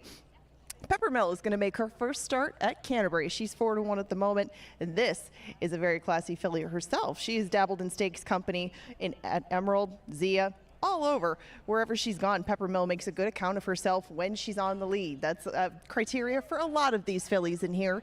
Peppermill is going to have to fight for it mightily with horses to her inside and outside, but she's had the goods before. We'll see if she can bring those up to Minnesota. Good work to get ready for this. We just haven't seen her since March. That was the main drawback for me with Peppermill, but 92 the price on both of the inside runners, just a touch north of Loana. Loana comes off the turf course, is cutting back. Would love, I'm sure, if things melted down up front, as this filly has been running in longer races for the majority of the last 6 months or so. Loana has done very well coming from off the pace, but those have been slightly longer races. You see some of her better form just a touch longer than this, but again, there is a lot of pace in here, and if they all go and tangle on the front end, this will be the beneficiary, and right now she is 4-1. Thunder's Rock and Roll is the filly I was mentioning before, the winner of both the Lady Slipper and then the Lady Canterbury, which came off the turf. She's a versatile, speedy runner herself. She hasn't done much wrong this season. She was second down in Prairie Meadows to kick off 2024, but that was still a really good effort in defeat. Until she stops rolling, I've got to stick with her. 8-5 is the price you get on her. Alonso Quinones remains in the saddle, and he was aboard her in the Lady Canterbury. On the cutback, she only looks a little bit tougher, and she makes a good impression down here in the paddock. Didn't even look like she ran that day. Lover Girl on the outside was second to Thunder's Rock and Roll. She was just behind her 2 back, too, in that aforementioned Prairie Meadows race. She would love a pace meltdown, too. She and the 3 Loana, probably the best ones. If you're looking for somebody to come and pick up the pace setter, she is 2-1, and this is a very classy Minnesota bred. You can look back and find races that would beat these. Just don't know how it's going to go on this track today. We will find out in about 9 minutes. In the meantime, there is a power play coming up if you want to bet on this one. Exactus tries supers, doubles, and dollar pick threes rolling from the 3rd, 4th, and 5th. If you haven't done your capping yet for the late pick 5, you better get started now. That's coming up in the 4th.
And the horses have moved on to the track for this afternoon's 3rd race on our Fast Main track, Win Play Show.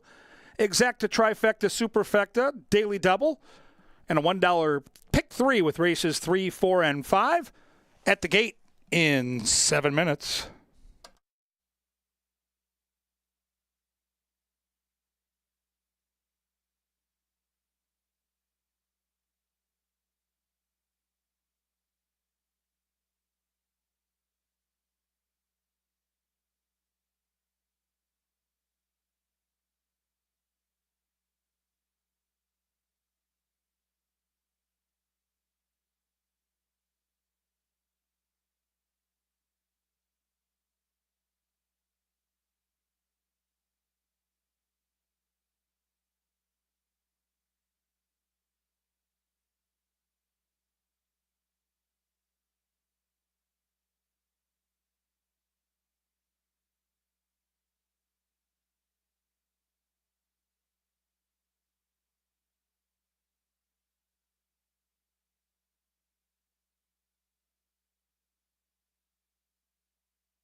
Welcome upstairs to the press box. We get set for our Tri-State Bobcats sponsored power play of the day. Love my turf sprints, love value, and boy, we get it all coming together in the middle of that late pick 5 sequence with that carryover. Number 9, Samurai Mike in race 6. So many things to talk about, but it starts with the pink right here. Kelsey Haar off that brilliant day yesterday. That's just a slice of what she can do. She's a really good rider. Doesn't always get the top mounts. Usually goes off at a price, but she's right back on this horse. And wait till you see the trip she had when she won last time at nearly 11-1. 4 of the 8 career wins for Samurai Mike on this turf course, and there are turf sprints everywhere that tells me this horse fits with these. Ran against Bayou Colonel, Optimal Courage, Macho Rocco. These are big-time horses, and the Litvin barn continues to sparkle. The rail is out. We were preserving the rail for our turf festival. We had all that rain earlier in the meet. And when the rail's out, you just can't win on anything but the inside couple paths. But you know what? Samurai Mike was feeling good, and Kelsey Haar right here is going to have to circumnavigate because there's nowhere to go. There's a wall of horses in front. The rail is out. Look how far she is out to the rail here. Back in the days when we had fans in Shire Square, she could have high-fived the fans on the way down the stretch, and she's still losing all that ground, is able to gobble up that ground and catch this 7 at nearly 11-1. Now, the good news is the horse is sharp. The horse loves this course, and boom, there's the win. The bad news is these are deeper waters. We can't have an 8-wide trip today, but we do trust Kelsey Haar. She's riding brilliantly. We're going to be a price. We're 6-1. Thank you, Tri-State Bobcat. We're going to light the lamp with old Samurai Mike, cutting them down.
They're at the gate. It's post time.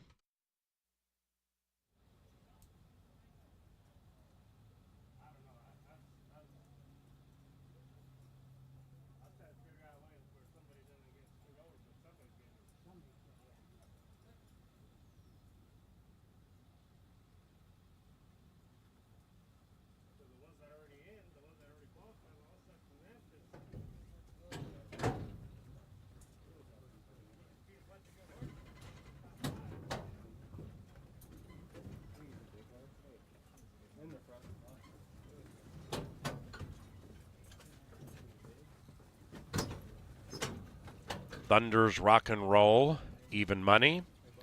Lover Girl, 2.5 to 1. Ready. And they're racing. Thunder's Rock and Roll started in last at 3 to 5. The Lady Canterbury champion has work to do to win, coming from last. From between them, Pepper Mill takes the lead. She's My Warrior to the inside, firing. After that, Lover Girl, a recovering Thunder's Rock and Roll. Not exactly rushing up after the bad start. And perhaps discretion's the better part of valor. About 9 lengths out of it, overtaken by Lona. Into the far turn goes the quintet. Two-prong pace battle, AC Doocy, and they're slugging it out. She's My Warrior to the inside of Peppermill. Here comes a Lover Girl, and Lover Girl at 5 to 2 strides up stylishly. After that, Lona and Thunder's Rock and Roll's having a rough family day. Last about 10 lengths out of it, heavily favored, and they're coming home now. Lover Girl seizes command. That's it for the pace setters. Lona is charging on outside. Then it's Thunder's Rock and Roll. They're all chasing Lover Girl. Lover Girl slowing down with She's My Warrior, showing interest late, but it's too late, and a Lover Girl prevails.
Finishing time in that race, 111.60.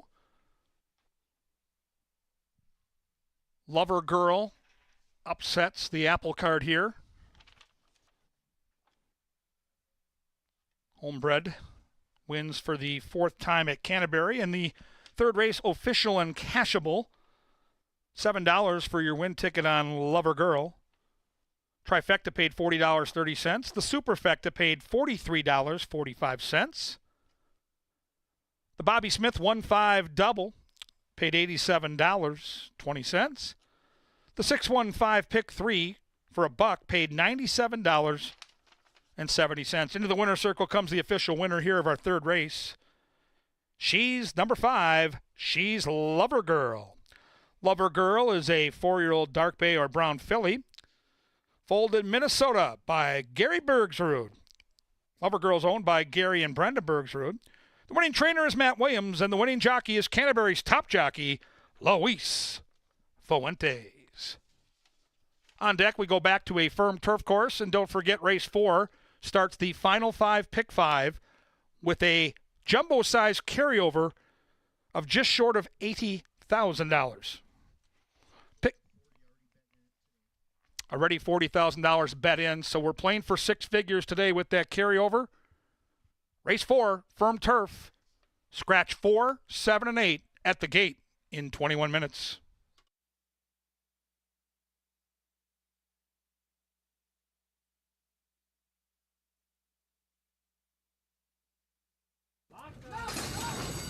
And they're racing. Thunder's Rock and Roll started in last at 3-5. The Lady Canterbury champion has work to do to win, coming from last. From between them, Pepper Mill takes the lead. She's My Warrior to the inside, firing. After that, Lover Girl, a recovering Thunder's Rock and Roll. Not exactly rushing up after the bad start, and perhaps discretion's the better part of valor. About 9 lengths out of it, overtaken by Lona. Into the far turn goes the quintet. 2-prong pace battle, acey-deucey, and they're slugging it out. She's My Warrior to the inside of Peppermill. Here comes a Lover Girl, and Lover Girl at 5-2 strides up stylishly. After that, Lona and Thunder's Rock and Roll's having a rough family day. Last about 10 lengths out of it, heavily favored, and they're coming home now. Lover Girl seizes command. That's it for the pace setters. Lona is charging on outside, then it's Thunder's Rock and Roll. They're all chasing Lover Girl. Lover Girl slowing down with She's My Warrior, showing interest late, but it's too late, and Lover Girl prevails.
All right, Angela Herman, Kevin Gorg with you in the paddock. This is the moment most of us handicappers have been waiting for since we found out yesterday with the big pick 5 carryover. This doesn't happen often. Second time this season. We've seen big prices. We talked about it, Ange. Our turf racing here has been as good as it gets. Last night, a 50-1, a 35-1. And I think the first race may be the most formful along the way with this pick 5 sequence. I think the middle races, specifically that turf sprint, could offer total chaos. There's potential for a big payoff today. I thought so too, and that dirt race as well. I went pretty deep in the next race, that being race number 5. That starts the late pick 4. I couldn't grip onto anybody, really. I mean, you know, my top pick is 1 for 27, but I thought she had as good a shot in there as anybody, and I think that that's going to be the race where you might want to go the deepest. This one, a lot of people, like you mentioned earlier, are probably going to single CC's Heart. If you like anybody else in here, and there are some possibilities, you're probably going to get not only a price on them, but you're going to make it a separator in this pick 5. Which way would you go in starting out this, and where would you spread the most? I think a lot of people are going to do multiple tickets. I talked to a couple of my most respected handicappers here. One of those is Superstats Dave. He does those green tip sheets for just $2. Great value, kind of a roadmap to finding success. And he's doing multiple tickets. On one ticket, he's going to single the favorite here, but he made a good point. This is a horse with one career start. And a lot of times that first race, they fire a big race. They don't always come back and validate that. Sometimes it takes them a couple more races to get back to that plateau. And if that's the case, to your point, if somebody else wins this race, you're going to eliminate, I think, 50 to 60% of the tickets. And we're talking about today, we're playing for 6 figures here. We're playing for $200,000, $300,000, maybe $400,000. So if you're brave enough to try to beat the 6, you could get really in a good position to get paid. The more I looked at the race, the more I liked her. I think Gary Shear's a guy I trust. But there are a couple horses in here we'll take a look at when they come out and parade in front of us. I just didn't know what to do with the 2. You know, Mark of Victory, to me, is the most logical horse. If the favorite doesn't run back to that debut, what do you make of the horse that's 0 for 12 but has the speed figures to take this thing down? I mean, you can't always go along with speed figures, especially with different courses and where they translate and what they do. Mark of Victory raced behind CC's Heart. Almost all of these raced behind CC's Heart, either their last race or 2 starts ago when Hattie Bloom broke her maiden. Hattie Bloom went on and ran a great race and defeat her next out in a stake. But unless they figure out some way to solve CC's Heart, I take your point on a horse making a great debut and maybe bouncing off it or maybe not following up with that same sort of effort. But they'd have to make up a decent amount of ground. It's not like she nosed out anybody. I mean, she beat Mark of Victory by a head, but Mark of Victory has also come back since that time and run. There's just different factors that you could put into play. But let's start with Aunt Alex on the inside, who was 5th behind both Altar Girl and behind Hattie Bloom. But she was coming at the end of things, didn't have the cleanest run on the turf, but that might have been her best race yet to date. 3rd race in 24 days. I think that's an awful lot to ask. I love the inside post. I love the connections of Bruce Rieken and Eddie Gallardo. I'll need to see more on paper. I'm really surprised by the betting. Right now, the 2 horse actually favored. I am curious here. Now, the 2 is probably the safest play to be there at the end. Like, we know who the 2 is. We don't know yet what the 6 is going to be. Could go in any direction, but the 2 has been there and done that, Ange. And you do get Luis Fuentes, our top jockey, and he continues to sizzle in the saddle. Right, and I would guess that they're just going to take this horse, put her on the lead, and see if anybody can run her down. That's my guess. But Mark of Victory hasn't been able to get to the lead in her last couple. She's been chasing the fractions. They haven't been all that quick. It'll be very telling in the first couple of furlongs whether this filly can get comfortable on the front end or if somebody decides to go up and make a race out of it. And maybe one of those would be Per Tiger, considering she's on the stretch out. Maybe. 9-2 seems like the underlay of the century, if you want me to be brutally honest here. Haven't seen much on the turf yet. Turf debut. I like the gate jockey. The barn is sneaky. I'm going to wait for another day. To me, the X factor in the race is the 5, Too Practical, well-bred horse. You get Mac Robertson, one of the all-time great trainers in the history of this track, and you get Constantino Roman. This is a horse that I think will be charging late. Yeah, and he's ridden some winning closers for the Robertson camp lately, Gypsy Melody being one of them. And there was another horse, this one reminds me of Nepasta Salad Rhonda. She gets herself a little further back, but she has a good closing turn of foot. And if Too Practical can put all the pieces together in her second start at this meet, maybe she could make a threat to CC's Heart, but right now she is your 8-5 co-favorite, and in our estimation, the one to beat. Yeah, we both have CC's Heart. De Silva gets the call for Gary Shear. Ran great last time. Can she come back and do the same thing? We'll see. We're running out of time as the horses leave the paddock. You're running out of time to play that pick 5, and a special hello to Joe O'Donnell, Kara, and the entire family in from Philadelphia Park. They were out of town for the weekend. They were going to stay at Philadelphia Park, but they don't do fireworks there. So Mr. O'Donnell and the crew came to Canterbury, and boy, are they going to get paid. We got fireworks with the Pick 5 carryover here. We got fireworks on Wednesday. Don Toner in the house as well. It's going to be a phenomenal 4th of July right out here at beautiful Canterbury Park.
And to the turf course they go to begin the final 5. Our pick 5 at 50 cents with a nation low 10% takeout and a carryover pull of 59,746. 59,746 already in the pick 5 pull. Scratch numbers 4, 7, and 8. 4, 7, and 8 out of race 4 to begin the pick 5.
Dust off your cowboy boots and grab your hats as we saddle up for a wild ride.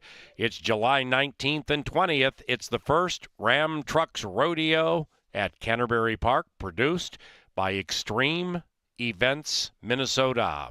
And in fact, right now, try your hand at steer roping down by the winner's circle. It's on TV monitors. Stop by and learn some steer roping. Also, with the rodeo, July 19th and 20th. Save $5 when you buy tickets in advance at CanterburyPark.com or scan the QR code on screens right now.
It's post time.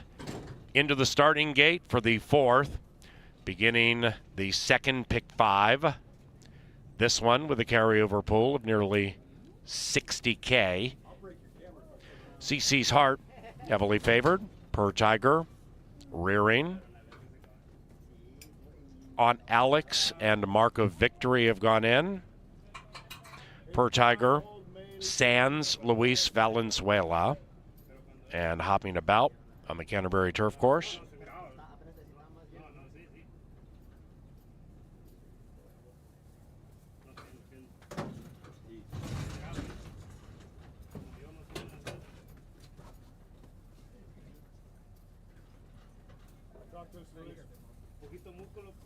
Two back, two practical, and CC's Heart. The even money favorite, last in.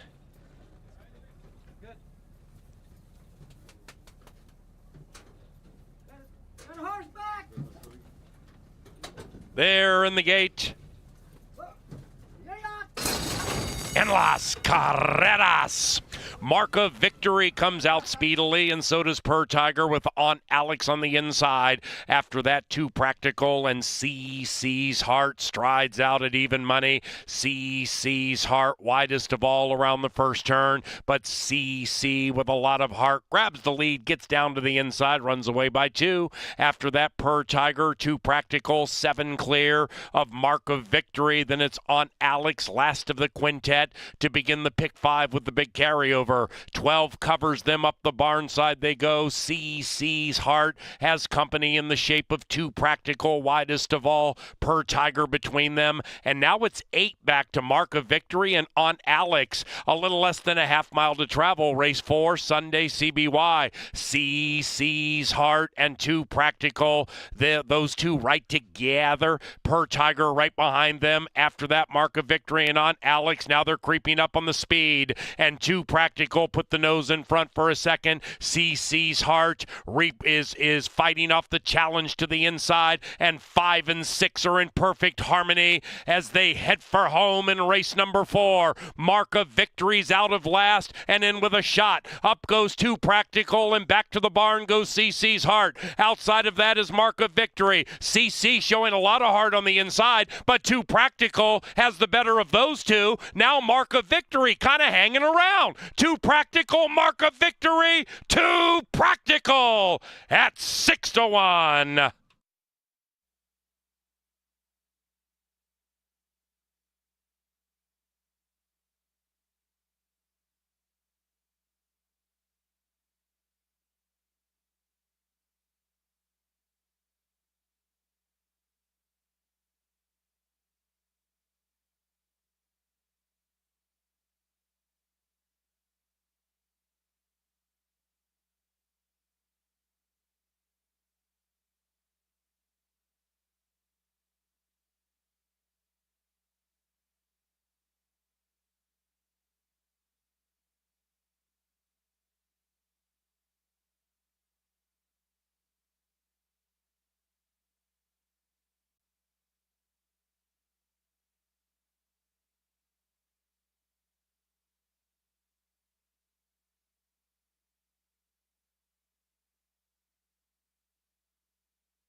Number 5, two practical ran first. 5, 2, 6, 1.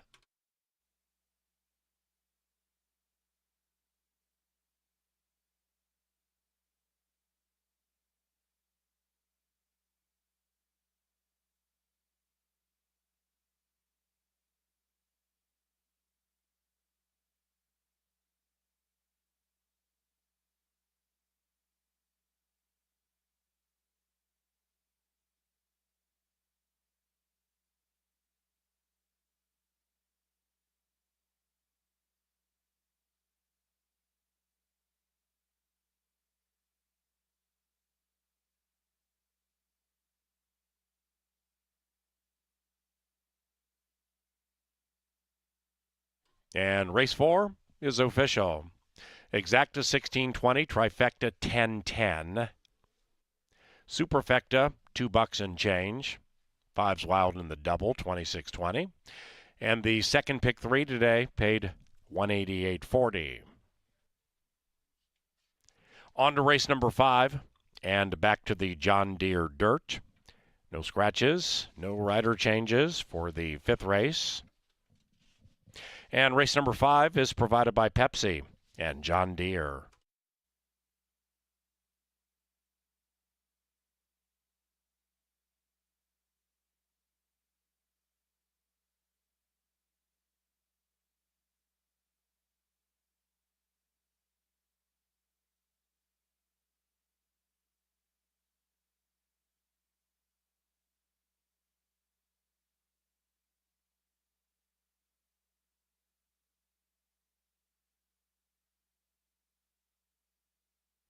Nearly 400 grand bet in the pick 5 today. Nearly 400 grand into the pick 5 alone today, plus the 60,000 from yesterday. And 2 practical prevailing to start festivities.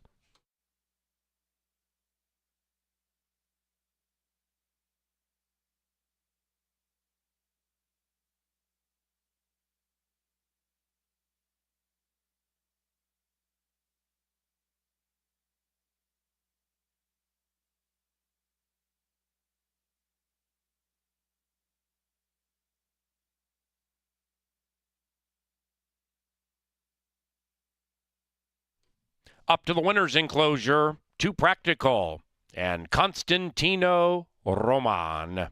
The winning owner, Joy Gora, watching from afar in Fargo, and Tailored for Gold Stables. Congratulations, Joy. And the winning trainer, Mac Robertson.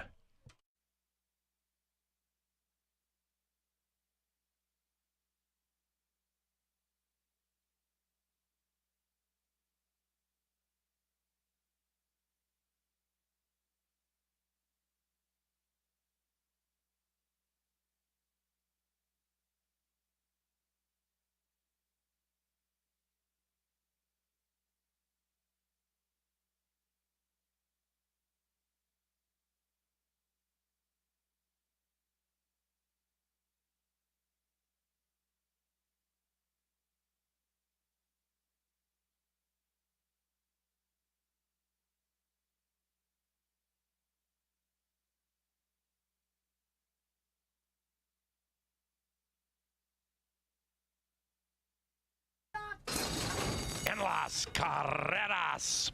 Mark of Victory comes out speedily, and so does Per Tiger with Aunt Alex on the inside. After that, 2 practical, and CC's Heart strides out at even money. CC's Heart, widest of all around the first turn, but CC with a lot of heart grabs the lead, gets down to the inside, runs away by 2. After that, Per Tiger, 2 practical, 7 clear of Mark of Victory. Then it's Aunt Alex, last of the quintet, to begin the pick 5 with the big carryover. 12 covers them up the barn side they go. CC's Heart has company in the shape of 2 practical, widest of all, Per Tiger between them. And now it's 8 back to Mark of Victory and Aunt Alex. A little less than a half mile to travel. Race 4, Sunday CBY. CC's Heart and 2 practical. Those 2 right together. Per Tiger right behind them. After that, Mark of Victory and Aunt Alex. Now they're creeping up on the speed. And 2 practical put the nose in front for a second. CC's Heart is fighting off the challenge to the inside. And 5 and 6 are in perfect harmony as they head for home in race number 4. Mark of Victory's out of last and in with a shot. Up goes 2 practical, and back to the barn goes CC's Heart. Outside of that is Mark of Victory. CC showing a lot of heart on the inside, but 2 practical has the better of those 2. Now Mark of Victory kind of hanging around. 2 practical, Mark of Victory, 2 practical at 6-1.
in the lid lifter on Pepsi Family Day. Celtics Wildcat says you better pick up your feet if you want to come and catch me. And Ruby's A says, okay, I'll try. Celtics Wildcat, Ruby's A to the outside with Long Monday. Inside the final 75. Celtics Wildcat has won 4 in a row. Lane, Jocasta behind them, and they come charging down the Canterbury Park stretch. Fashion Idol desperately trying to hold on, but maybe in deep water. Between them, Jocasta. Outside, we have Midnight Lane. Inside, Valence finishing sweetly. Valence at 7-1. Valence got all the money, and boom, it's 7-1. Lengths out of it, heavily favored, and they're coming home now. Lover Girl seizes command. That's it for the pace setters. Lona is charging on outside, then it's Thunder's rock and roll. They're all chasing Lover Girl. Lover Girl slowing down with She's My Warrior, showing interest late, but it's too late, and Lover Girl prevails. Out of last and in with a shot. Up goes Too Practical, and back to the barn goes CC's Heart. Outside of that is Mark of Victory. CC showing a lot of heart on the inside, but Too Practical has the better of those two. Now Mark of Victory kind of hanging around. Too Practical, Mark of Victory, Too Practical at 6-1.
We've been talking about the value-laden nature of turf racing at Canterbury day in and day out, and it continues to deliver. We saw an upset in race 2.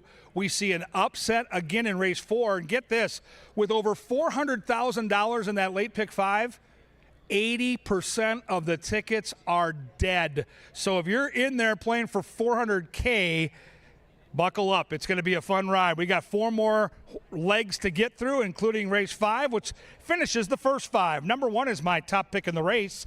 This is my last red cent, Sophia Barandella, my girl in the saddle for Lynn Rarick. The positives are this horse has faced better at Tampa. The speed figures are better than most in this field. But this is a 6-year-old making her 7th career start. So that was never a part of the plan. I trust the barn. I love the jockey. The workout is good. I think this horse is going to love the stretch out to a mile. I'll put my last red cent and Sophia on top. Number 2 is the Speedy Run, Bambi Run. Eduardo Gallardo, the pilot. Joel Burnt is the conditioner. Tried the turf last time and did all the dirty work early. Delusional Dream came from far back to reap the benefits of that fast pace. I think she's better on the dirt.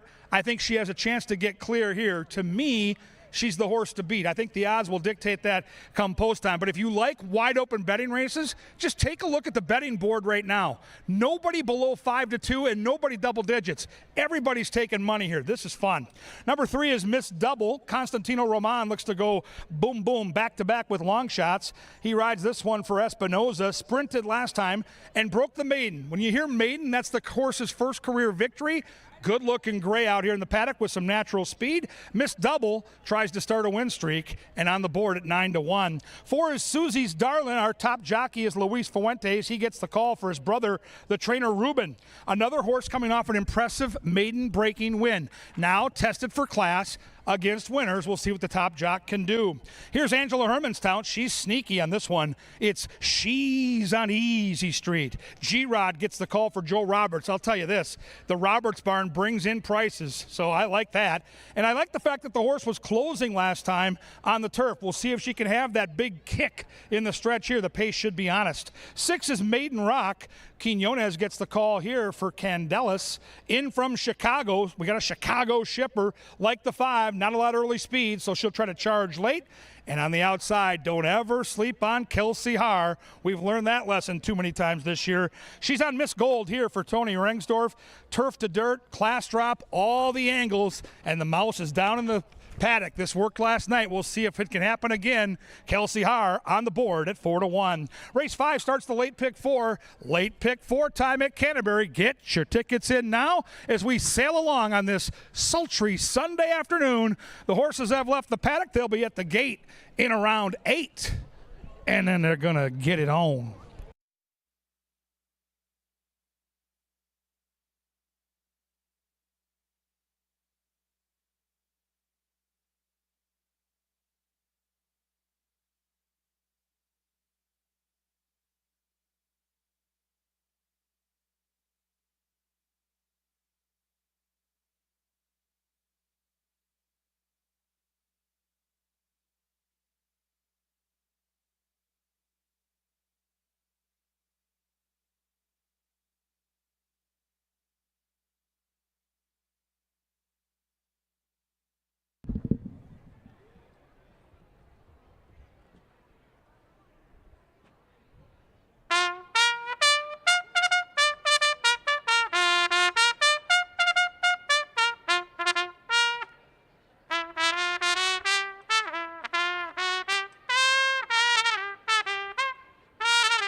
We start a pick 4 anew in this upcoming 5th race. Good luck in keeping those late pick 5s going. We're 5 minutes away from the 5th, but we're going to skip all the way to the last today. The angle today is a horse for the course, and that horse is the 2 Knowles Angel in race number 8. And taking a look at the daily racing form on Knowles Angel, this is her page from about the last year. You can see a lot of 1s. That means this filly has a lot of speed, but in looking at her record, that's up here in the corner. This is her overall slate. She's had 19 starts, 5 wins, 3 seconds, 2/3. Not bad, but then narrow that down to going 5 furlongs on the turf. This is where you find that in a horse's past performances. She's 4 for 10, 5 furlongs on the turf. Obviously a specialty of hers, but narrow that down even further to Canterbury. She is 4 for 8, going 5 furlongs on our turf course, and some of those races did come in the last couple of years on the front end. The last time we saw her, she was running at 30-1. We're going to take a look at the stretch of that race because Knowles Angel pulled off a big upset this day, but she did it on the front end. This is her preferred way of going, and this is how you're going to know if Knowles Angel is feeling good today. If she's on the front end, she has put away a 1-2 shot in Rose and Wine. She doesn't, have the sticking power to go a mile, but she is so quick out of the gate. You might see the margin shrink. You might see her hanging on by a little bit, but this is how Knowles Angel goes, and this is what she does best. Sometimes she wins at a big number. Today, maybe 9-2 or 5-1, but she's a horse for the course, and that's the angle.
They've reached the gate. It's post time.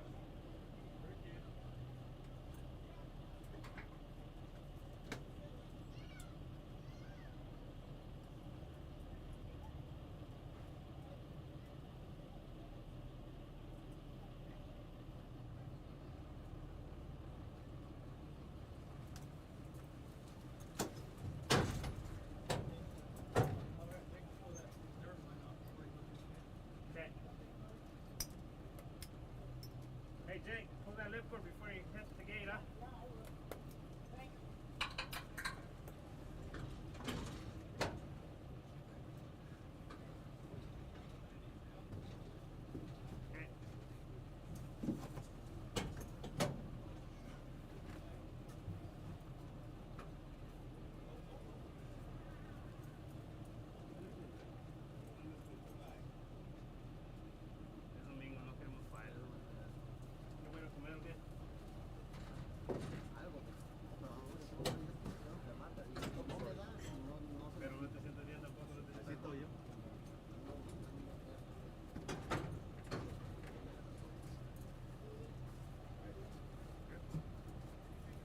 Yeah, you got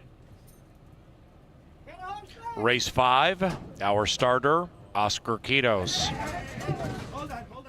All right. And they're racing off beautifully. Run, Bambi, run. And Susie's Darlin started best. Miss Gold to the outside. And then it's My Last Red Scent, about 5 lengths from the lead with 7 furlongs to travel. The white horse between them is Miss Double, and Double's about 7 lengths out of it, overtaken by She's on Easy Street. Way back in last, Maiden Rock about 15 out of it. Up the barn side they go, race 5, and it's Susie's Darlin to the inside of Miss Gold, and they're doing it reasonably. 4 lengths clear from She's on Easy Street, outside of Run Bambi Run. Then it's My Last Red Scent to the inside of Miss Double. We have 3 pairs about 8 lengths clear from Maiden Rock, and they're into the far turn with 3.5 to go. Susie's Darlin a neck. Miss Gold clings to her. After that, Run Bambi Run, Soul Alone in third. She's on Easy Street, shoved on hard. Then it's My Last Red Scent. Miss Double 10 out of it, and still nothing from Maiden Rock, but she is running on a tad. They have a 1/4 mile to go. Susie's Darlin and the Hot Jock. Outside of that, Miss Gold and last night's Hot Jock. Run Bambi Run behind them, 4 lengths in arrears. Then it's My Last Red Scent. Maiden Rock is running on rather quickly with about 2:50 to go, and they're coming home now. Up goes Miss Gold. Run Bambi Run sneaks through to the inside. Between them, Susie Darlin and Maiden Rock's trying to get by them all. Miss Gold, Run Bambi Run. Miss Gold 5-1. Good as gold.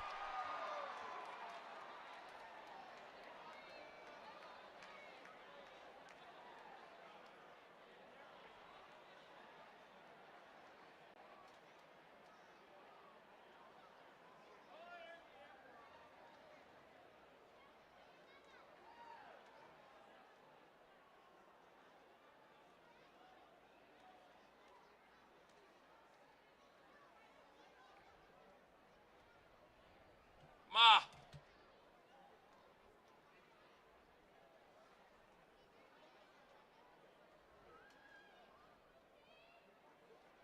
Number 7, Miss Gold, ran first.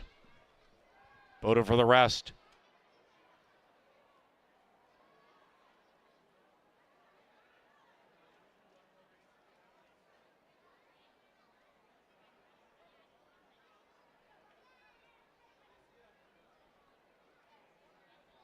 We had a claim in race 5. A claim in race 5.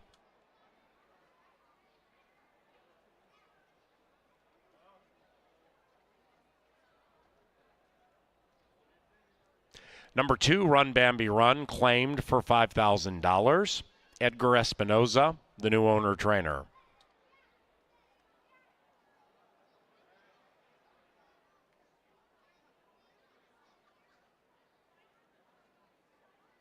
The numbers 7, 2, 6, 4.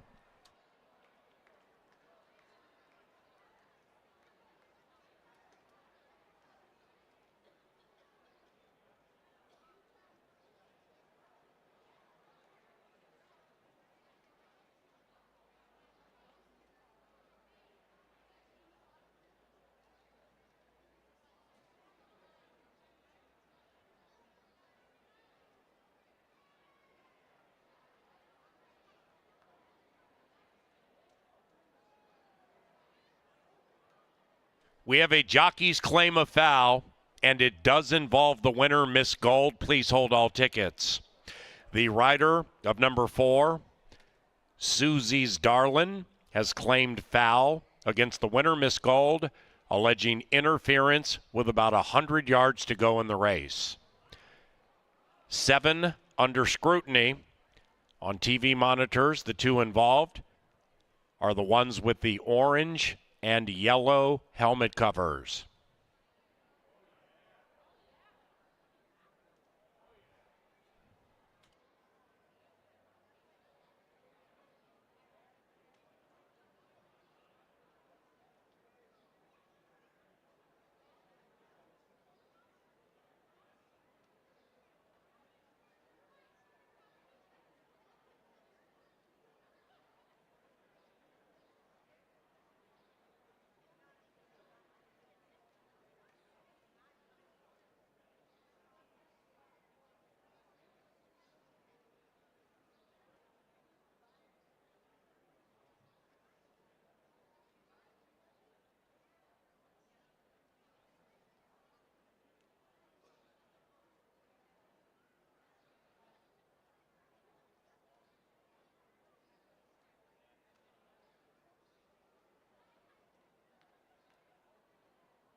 No change to the final order. No change. Insufficient evidence, according to the track stewards. You'll see 7 and 4 here. The 4th place finisher claimed foul against the winner. And in the estimation of the track referees, Miss Gold in no way cost Susie's Darlin a better placing.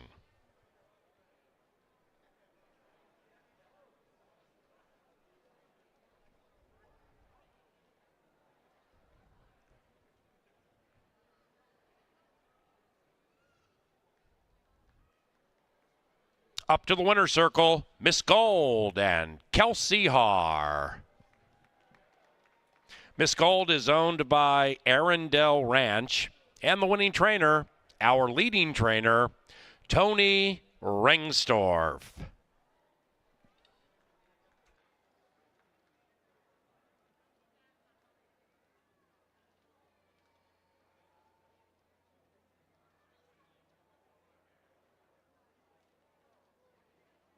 Race 5, official.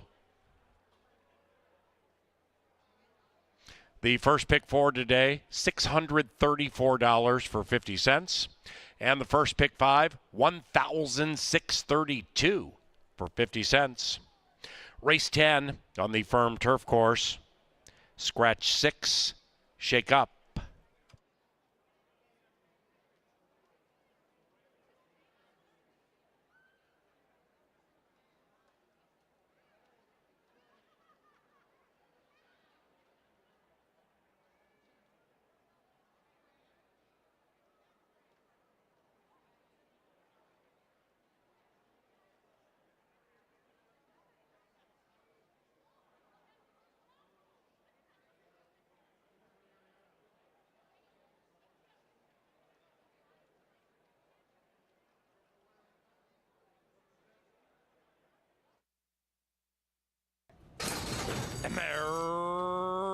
Racing off beautifully.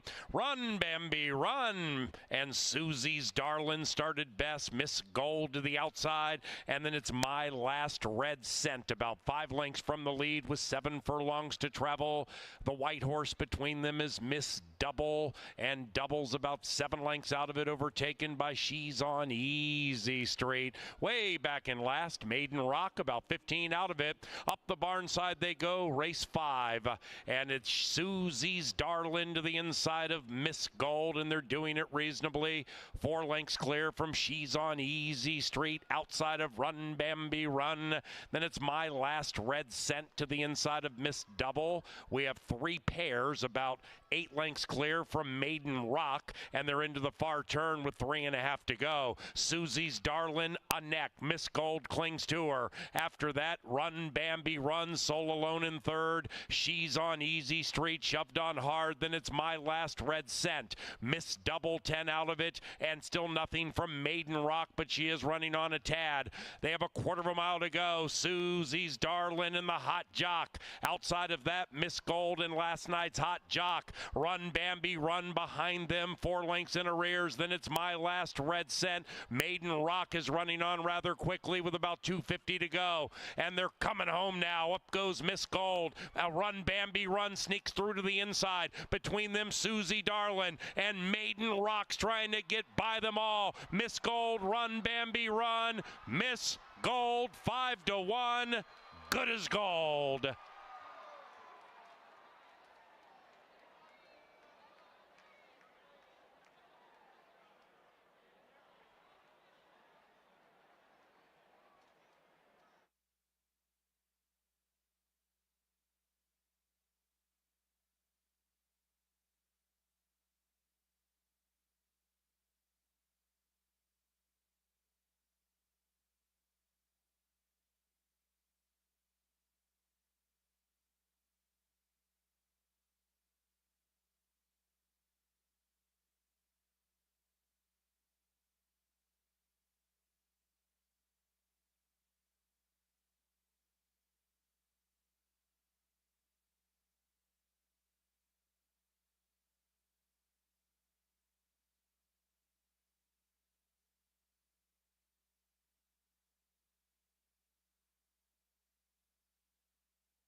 Well, Kelsey Hart does it again. She pulls an upset, pays $12.80. The pick 5 starts out with a couple of upsets. There's a lot of people that are hoping for a carryover. We'll need another big upset to get there. Want to say a special hello to a dear friend of mine, longtime voice of the Golden Gophers over at Williams Arena, Dick Jankowski, a Golden Gopher legend. He's down wearing Tennessee Volunteers colors, but he brought a bunch of Gopher boosters out to Canterbury, row the boat, Sky Uma. Dick Jankowski, a Minnesota broadcasting legend, right here in the paddock today. Very good to see my friend Dick.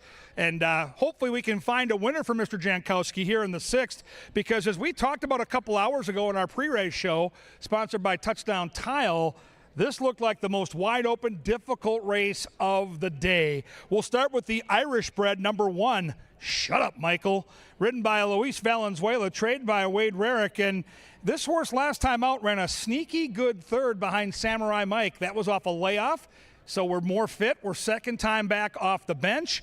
And how about the action this horse has taken? 12-1 morning line, set by a professional, up on the board at 7-1. This horse absolutely fits for the trifecta and superfecta at a price. Number 2 is Hurt So Good. De Silva gets the call for Jose Silva. 14 tries on the Canterbury turf, 4 wins. This horse loves doing just this. Turf sprints is kind of his game. Another older horse that probably needed that last race. Second time off the layoff. Think about when you skip going to the gym for a while, you go back. That first time back, it's brutal. Second time back, you start to build that muscle back up, start to feel better. That's where Hurt So Good is here. Looks so good in the paddock. Healthy looking coat, ears up. I think a real player here at 4-1. 3 is Devoted to You. There's the Bug Boy. Ooh, Serafin Carmona's having a heck of a meet. He rides for Mac Robertson. That's never a bad thing. In from Oaklawn, and don't look at the Oaklawn form. They have no turf course there. This horse loves turf. And if you go back to last year, those turf races make this horse a player here. And listen, if Mac Robertson has his go-to jockey on a horse that's 15-1, I'm going to pay attention. I'm going to mix that horse into my tries and supers for sure. Number 4 is Cybertruck. Sabalos gets the call for Kevin Danger, trainer-owner. This is a 6-year-old that hasn't raced since September, but Kevin Danger, when he pops at a big number. Cybertruck should be rolling late, may need a race, but we'll see. Right now, the longest shot on the board at 22-1. 5 is the speedy Minnesota bred, St. Charles. Luis Fuentes gets the call here. Third time off the layoff with speed. Interesting horse indeed. Now, if you're playing a turf sprint, it is all about speed, and there's nobody faster out of the gate than number 7. This is Philo Badeau. G-Rod in the saddle for Joe Roberts. This horse can fly early. If you bet him, hang in there, because that last 50 yards, I'm telling you, it's going to get dicey. But he absolutely should be on the front with a clean break. And in a crowded field like this, isn't having the lead half the battle? Interesting indeed at 4-1. Number 8 is Riding the Train. Track Phantom, a national handicapper, one of the best in the business, has this horse on top. The blinkers come on for Gabe Silva. Chad Lindsay, the pilot, interesting with the blinkers on, making a good impression here in the paddock. For my good friend Dave Valento, good luck with Riding the Train at 14-1. Here's my pick, and there's our girl, Kelsey Hart. She's hot right now. She's bringing in prices. I'm going to ride the Samurai Mike train. Caught these guys last time. Wide trip. I don't think she can go 8 wide and win this time. Hopefully she gets a better trip. There is enough speed. Samurai Mike should be rolling late. Valerie Lund is hot. Speaking of trainers that are rolling, she won 4-on-1 dance card last week. The Q gets the call. Ship It Red, an old salty veteran that should be outside and attacking when they turn for home. Number 11, Dive Deep. Pena looking for his second on the card. The other Kevin Danger, trainer-owner, off the layoff. What a race we've got. 10 going 5 on that beautiful Canterbury turf. Race number 6 coming up. Race number 6 coming at you. Race number 6 is next.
And to the turf course for race number 6, scratch number 6, Shake Up.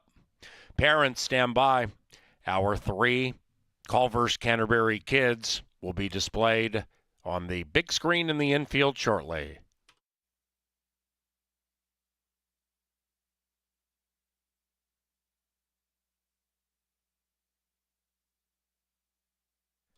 Race number 6 provided in part by Kim Crawford, the official wine sponsor of Canterbury Uncorked and Concerts in the Park, and Hormel Food. Za.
Parents, kids, take a look at the big screen in the infield or TV monitors. Thanks to Culver's across the street each and every Sunday. Culver's Canterbury Kids of the Day. Thank you very much for sending in your displays. My man, well done. That's our first winner.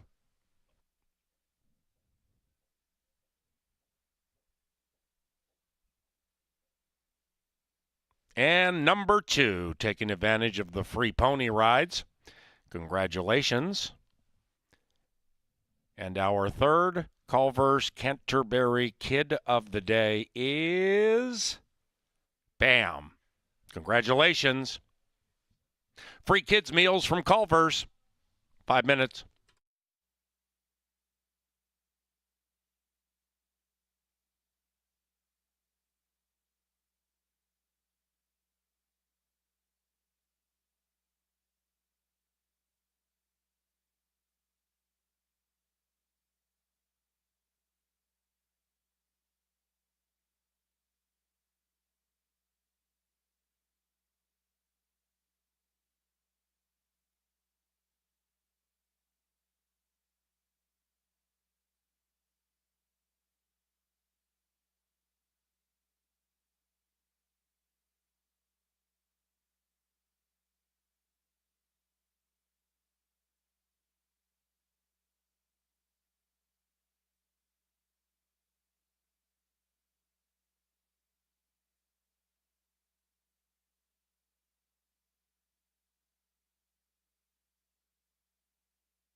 Race number 6, Sunday CBY, there at the gate.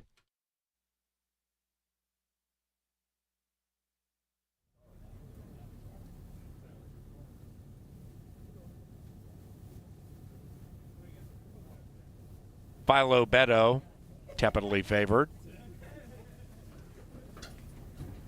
Samurai Mike, 3.5 to 1. Riding the Train goes in next to Philo Beto. Hurt So Good and Shut Up Michael. Samurai Mike, veteran in the field at 9.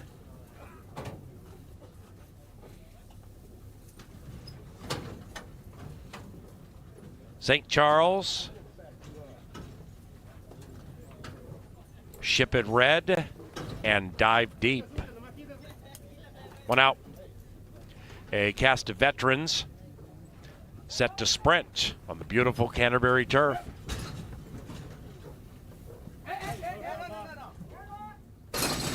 And they're racing. Dive Deep won the start. Now Hurt So Good takes over. Hurt So Good and Philo Beto. They show the best speed. St. Charles right behind them. Then it's Shut Up Michael. That's the one to the inside of the bookender. Dive Deep. After that, we have Devoted to You. The Minnesotan is 7 lengths from the lead and mid-pack. Then it's Riding the Train with those shades. After that, we come back to Ship It Red right next to Samurai Mike. And Cybertruck is in last, and in first, Philo Beto trying to win this thing every which way but loose. Philo Beto opens up by 2. Hurt So Good lays second. Then it's St. Charles. Shut Up Michael next to the rail. Outside of that is Dive Deep. Philo Beto. Hurt So Good looking to re-engage. On the outside, Devoted to You's finishing okay. They're chasing Philo Beto. Philo Beto bet down to 4 to 5, and the People's Choice crushes.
Number 7, Philo Beto ran first in 56.14.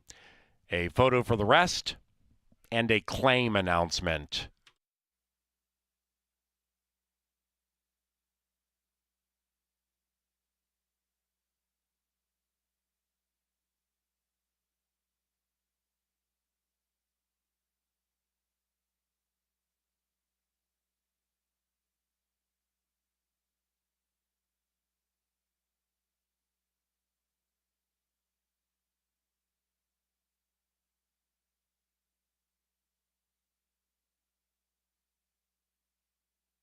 The numbers 7, 2, 3, 5.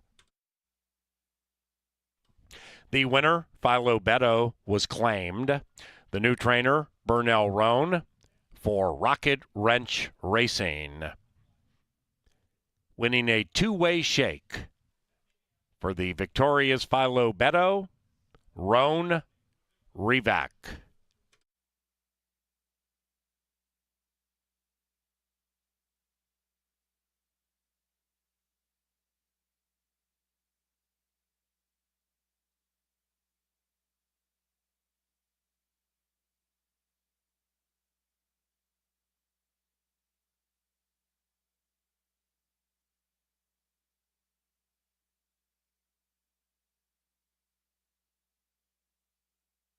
Race number 6. Official. Philo Beto paid $380, $260, $260. Okay. Race 7 is the Sunday penultimate. Scratch number 3, Tiger Hunter. Number 4, Goose Drank Wine, is now ridden by Roberto Morales.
Into the winner's enclosure, Philo Beto and Guillermo Rodriguez. The winning owner, Jimmy Roberts, and the winning trainer, Joe Blair Roberts.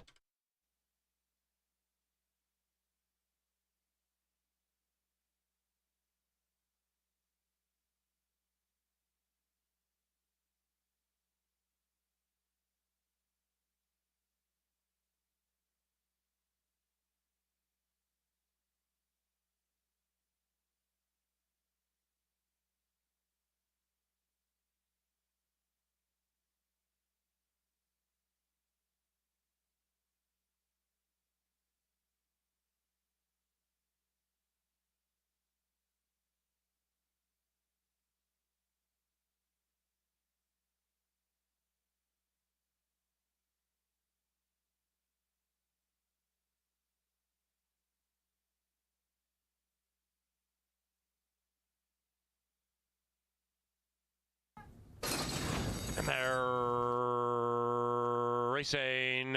Dive Deep won the start. Now Hurt So Good takes over. Hurt So Good and Philo Beto. They show the best speed. St. Charles right behind them. Then it's Shut Up, Michael. That's the one to the inside of the bookender. Dive Deep. After that, we have Devoted to You. The Minnesotan is 7 lengths from the lead and mid-pack. Then it's Riding the Train with those shades. After that, we come back to Ship It Red right next to Samurai Mike. And Cybertruck is in last, and in first, Philo Beto trying to win this thing every which way but loose. Philo Beto opens up by 2. Hurt So Good lays second. Then it's St. Charles. Shut Up, Michael next to the rail. Outside of that is Dive Deep. Philo Beto. Hurt So Good looking to re-engage. On the outside, Devoted to You's finishing okay. They're chasing Philo Beto. Philo Beto bet down to 4-5, and the People's Choice crushes.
Well, some order was restored in race number 6. We've seen so many big prices this weekend, specifically on our turf course, but we knew that Philo Badeau was the speed of the speed, and unlike last time, Philo Badeau just kept on going, looked good, and boy, did that horse get bet late in the wagering. 5-2 as they were starting to load into the gate off at odds on 4-5, and I have some good friends that had that horse singled, one specific friend from Old Hill Murray, so well done on Philo Badeau. Race 7, though, still a puzzler. You can look at the betting board. You can see for yourselves. This is another race where you probably don't feel comfortable unless you use maybe 5 or 6 horses on your pick 5. And remember, there were over 800,000 combinations in this pick 5 at the start of the wagering. There are just over 4,200 left. So you're in the upper 2 or 3 percentile if you're alive and you're playing for some big money. Let's handicap together, starting with number 1, Bel Ragazzo.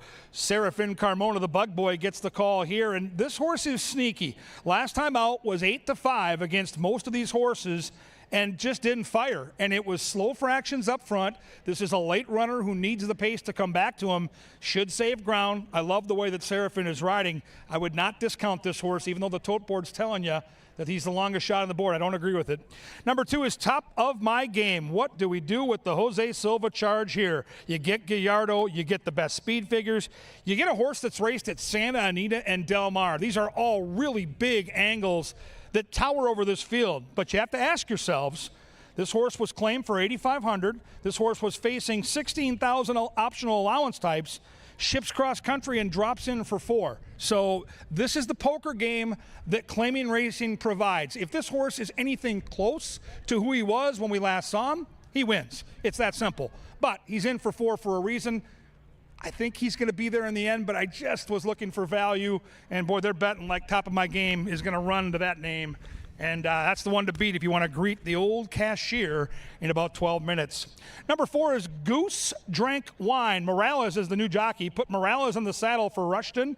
Last time out went turf to dirt, and it didn't work. We'll have to improve to contend with these. Does have a touch of early speed, which does help. I'm going to try the 5. I'm going to try Brickbat with Constantino Roman. Same thing with the 1. This horse was a closer sitting behind a very slow half-mile split. We're second time back over the track after shipping in from Fonner. We take Jude out of the saddle and put Constantino Roman in. I'm liking the vibes around Brickbat, looking to swing for the fences and hit me a home run at 9-1. 6 is Tomby. Luis Fuentes, our top jockey, gets the call. This is another Rushton horse for Stetson. 3rd try in 29 days. Good closing kick and a good value at 9-1. 7 is the speed of the speed. Pena gets the call for Joey Roberts. Emergency Response should be loose. We'll see if Emergency Response can do exactly what he did last time, which is beat most of these. 8 is Campanello Bay. Da Silva gets the call for Westerman. 15-1 morning line. I don't think we're going to get that. This horse has some sneaky angles, including the track Phantom, who's in play. 9 is Past the Cat. Luis Valenzuela for Vic Hansen. The last time this horse ran, it was at Remington Park in Oklahoma in December, and this horse got all the money at 11-1. That 68 buyer speed figure is the best last out buyer figure in the field. You've been warned. What a cool race. Really fun to start the late double. I'm heading to the winner's circle. We've got the Quick Trip Dash for the cash. Oh, is that going to be fun? Race number 7 coming up. Race number 7 coming at you. Race number 7 is next.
All right, ladies and gentlemen, directing your attention to the winner's circle. These are the beautiful people that are playing Quick Trip Dash for the Cash. Thank you, Quick Trip, for supporting Minnesota racing and giving away free money.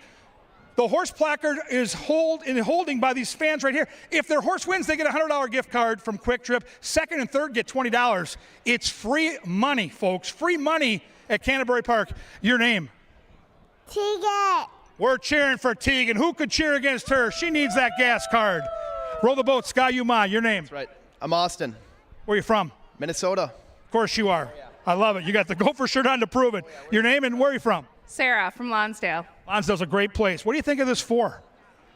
That was my pick, and this was my random number given. Pretty excited. I think you're going to win. What's your name, cutie? I don't know what you said. What's your name? Samantha, Where are you from? Waconia. Love Waconia. What a lake you guys have. Lola's. Love it all. Here we go, big dog. Your name? Drew. From? Chaska. Yeah, the Hawks. You're going to look to fly with that 6. Sneaky horse. Sam. From? Chaska. Of course. The Hawks are everywhere. All right. You got the speedball. Good luck. What's your name? Yana. You're beautiful. You're cheering for the 8. Go 8, right? And how about this guy? 21st birthday today. Give him a round of applause. Happy birthday. 21. Your name? Nolan. 21. Can you do something for me? Where you from? Chaska. Go Hawks. Go 9. Happy birthday. Free money from Quick Trip. Everybody cash together. Here we go.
There at the gate, it's post time.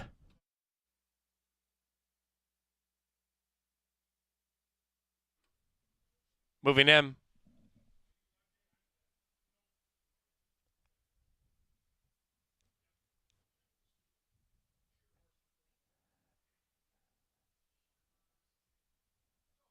Hey, on the big screen, it's Harry the Hitman Jr. Good luck, little buddy. He's the Hitman. Top of my game, 6-5. Emergency response, 5-1. Goose drank wine. Goose drank wine. 2 back.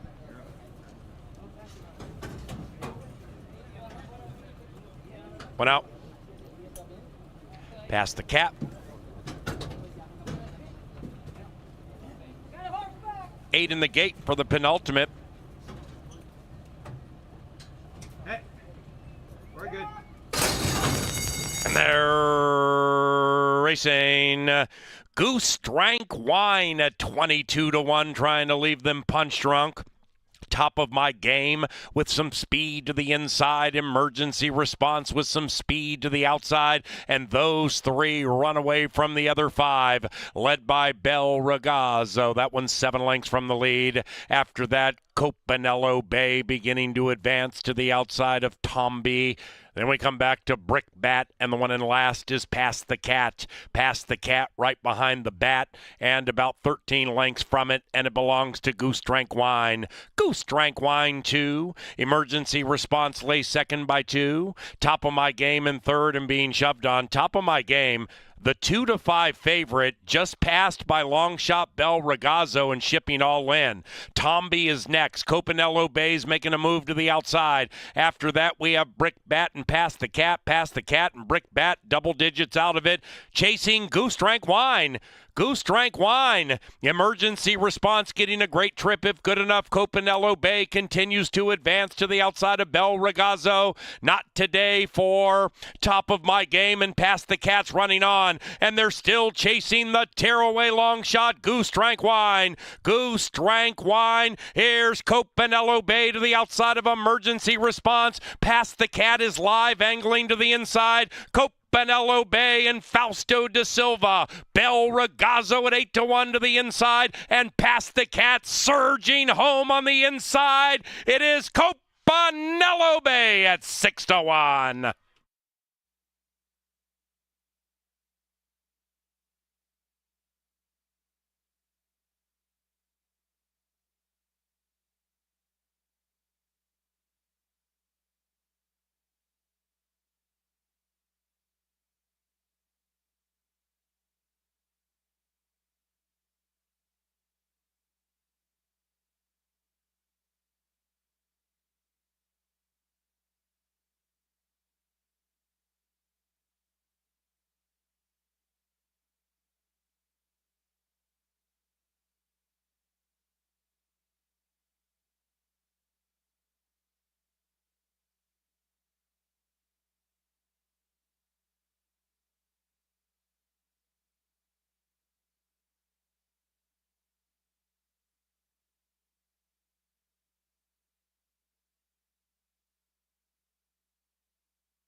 Number 8, Copanello Bay first. 8, 9, 1, 7. And there were 2 claims from race 7. Stand by.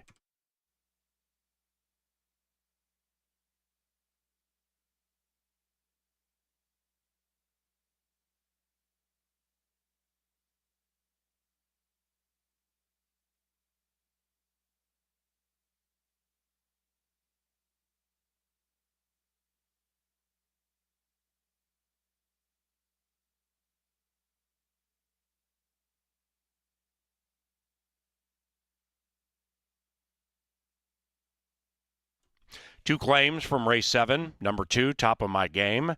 claimed by trainer Veronica Litvin for Dana and Mary Lou Warner. And the winner, Copanello Bay, claimed by trainer Cody Rosine for JL Racing.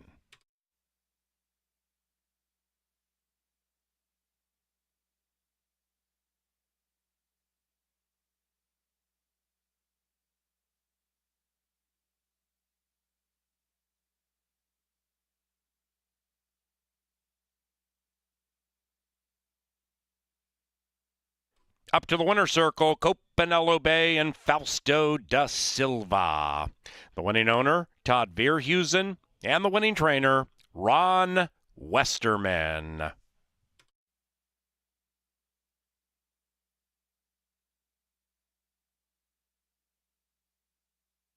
Race 8 is our final live race. About 10 minutes after race 8, couple of races on the dirt track for the kids. One for kids 7 years of age and younger, the other for those 8 and older. They're about 40 yards in distance. That'll be about 10 minutes after race 8. And in the 8th race, turf firm, no scratches, no rider changes.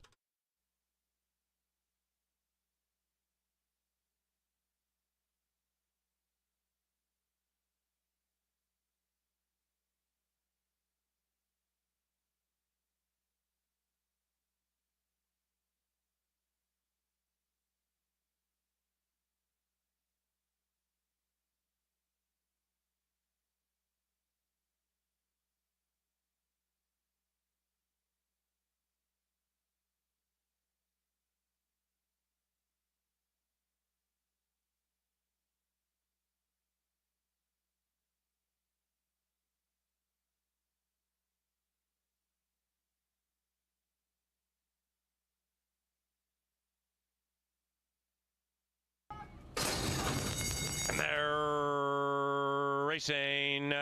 Goose Drank Wine at 22-1, trying to leave them punch drunk. Top of my game with some speed to the inside, emergency response with some speed to the outside, and those 3 run away from the other 5, led by Bel Ragazzo. That one's 7 lengths from the lead. After that, Copanello Bay beginning to advance to the outside of Tomby.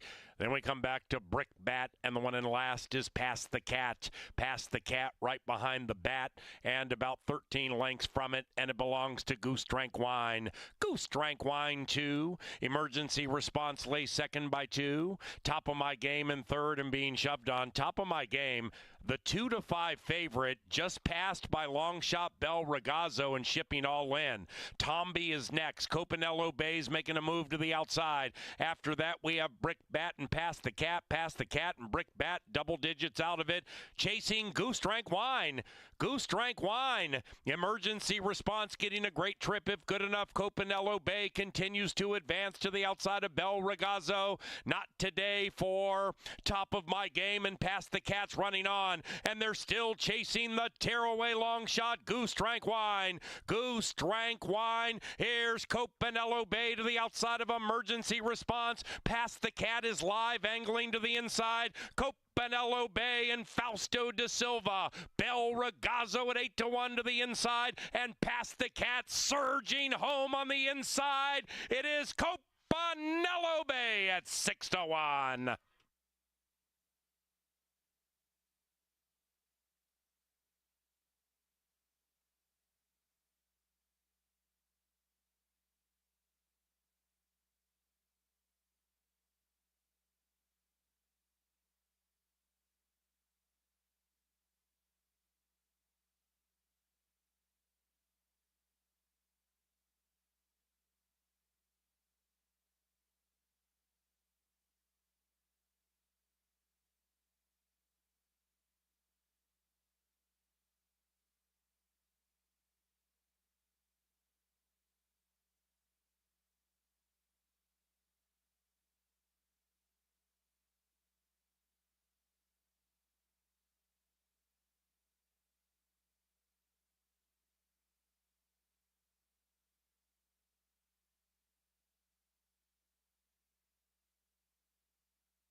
there you can see on the screen how many tickets are still available. Under 600 at 510. Obviously, the payoffs are enormous. If you're alive, we wish you the best of luck. It does look like a race where if you don't get the 2 or 7 home, it could be anybody. And that's the beauty of turf racing at Canterbury. Angela Herman, Kevin Gorg in the press box to take you through the lucky last. Angela's on the 2, I'm on the 7. They're the 2 speed horses. And again, I just don't see anybody else in this race I like. Doesn't mean they can't win. I think the only way the 2 and 7 don't win is if they go out there and compromise each other, and I just don't see that happening. Well, I can't see keeping up with Knowles Angel if she's any shade of what she used to be. She just usually runs horses off their feet. But, I mean, as you guys have pointed out over and over again, my opinion has been sour. So we'll go to Mia Baby on the outside. Tell me how this horse gets into the mix, how close she is to the pace, and how she wins. She's going to have to show speed. You're right. The 2 horse is super fast. Noelle's Angel, I think no matter what, whether she's on her A game or just brings her B or C, she's going to be there on the front. She is all speed. I just don't know the form currently. If she can go out there and be who she was last year. Mia Baby's going to have to track her. There's not a ton of other speed balls in here. I think the middle part of this field likes to sit off the pace, maybe mid-pack. And so I think if you're jockey Barejas, you've got to get Mia Baby into this race early. You've got that outside attack post. You've got a horse that loves this turf course. 5 starts on the Canterbury lawn, 2 firsts, 2 seconds, and a third. And outside of those 2, maybe you can make a case for the 1 or the 3. I don't know, man. I just didn't see a lot of confirmed closers that had the type of punch that you're going to need to have to beat Mia Baby. I think Mia Baby's in a really good spot for a win today.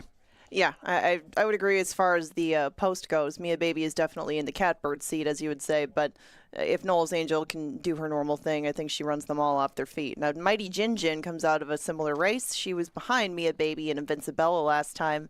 She got in kind of a tight spot when Mia Baby rallied up on her outside. Couldn't quite get there, but that was her first start since March. Do you think that this one could be more involved in the mix, maybe make things interesting up front? Yeah, I think, last time out, chasing a 22 opening quarter mile, I did see some potential there. She's going to have to really use her early alacrity to keep up with Knowles Angel and Mia Baby. But there's an angle there for sure. It's second time off the layoff. It's Danny Chersvik, who's due some luck after seeing his horse the other night, the Paint Horse, get beat at odds on. Always cheer for Danny and the green and gold silks.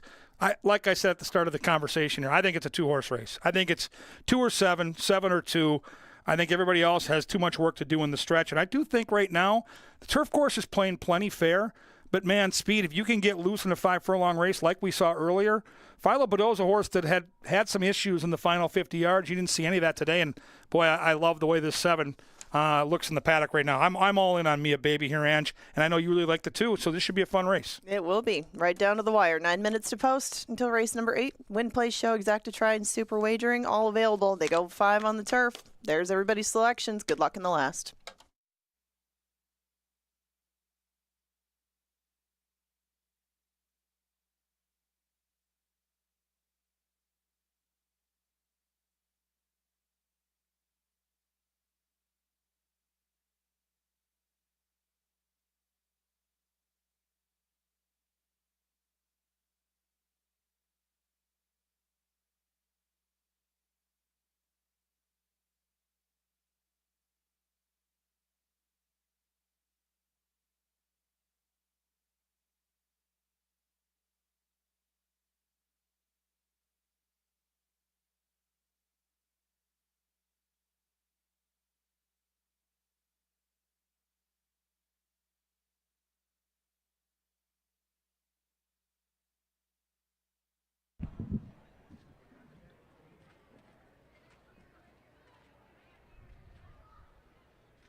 And they've reached the starting gate. It's post time.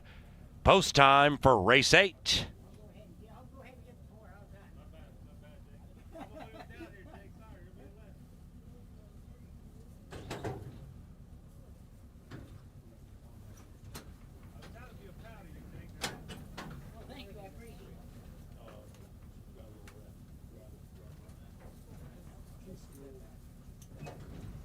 Into the gate they go for the Siegley.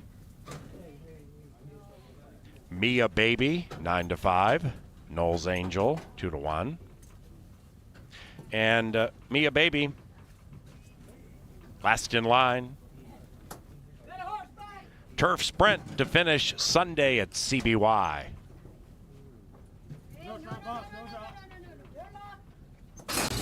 And they're racing. Bad beginning for Pictorial. Not a pretty picture out of the gate. Knowles Angel spreads the wing and soars, spreads the wings and soars away by 1. Mia Baby's firing to the outside with Diva Tequila. Mighty Jin Jin right behind them. Invincibella comes surging up as Mighty Jin Jin checks back to 5 out of it. Overtaken by Pictorial. After that, we have Unplucked Gem. It's Mia Baby attacking Knowles Angel. 7 and 2 come to the top of the stretch together. Invincibella right behind them. Pictorial responding nicely after the bad start. Then it's Diva Tequila and Mighty Jin Jin, and they're chasing the Angel. They're chasing the Angel on a Sunday. It's Knowles Angel opening up by 4. After that, Mia Baby and Invincibella. But speaking of invincible, this Angel cannot be beat.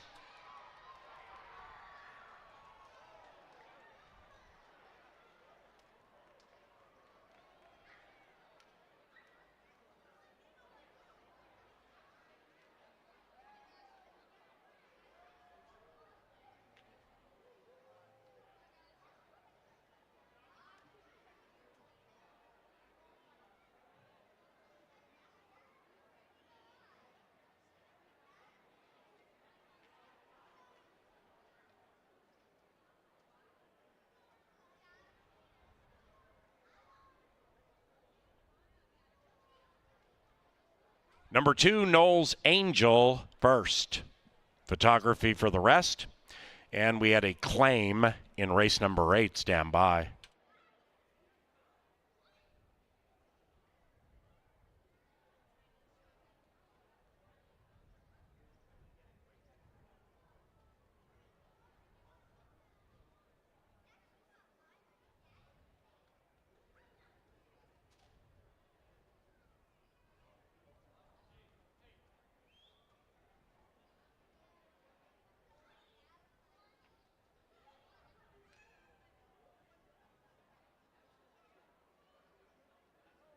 The numbers 2, 1, 7, 4. Ladies and gentlemen, number 7, Mia Baby, was claimed for $7,500.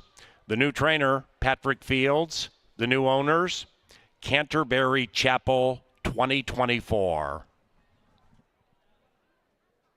Mia Baby claimed, Fields Chapel.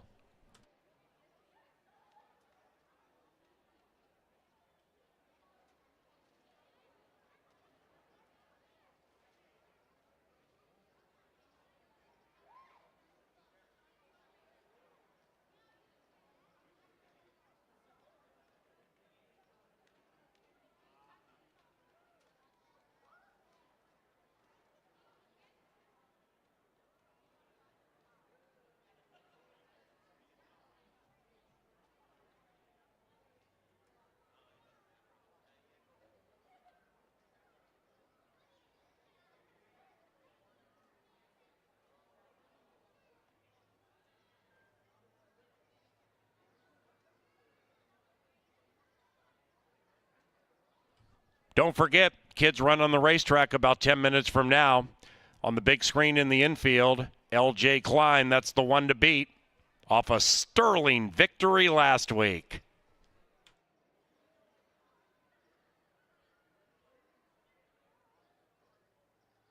And Sunday is official. There were 195 winning Pick 5 tickets. And on behalf of Canterbury, whether you're here or betting from abroad, thank you very much for playing our Pick 5 today.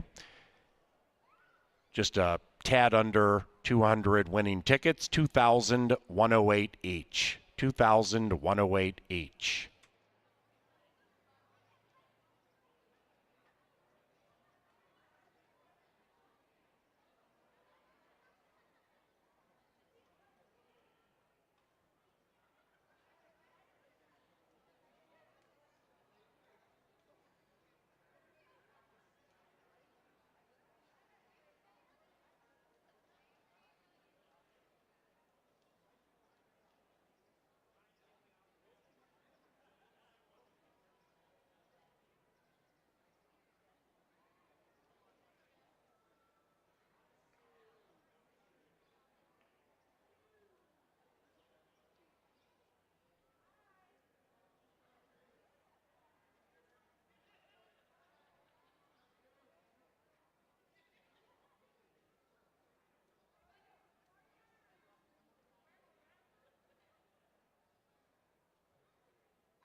Into the winner's enclosure, Knowles Angel and Seraphin Carmona. The winning owners, James Stevenson and Gabriel Silva. Gabriel Silva is the winning trainer.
And they're racing. Bad beginning for Pictorial. Not a pretty picture out of the gate.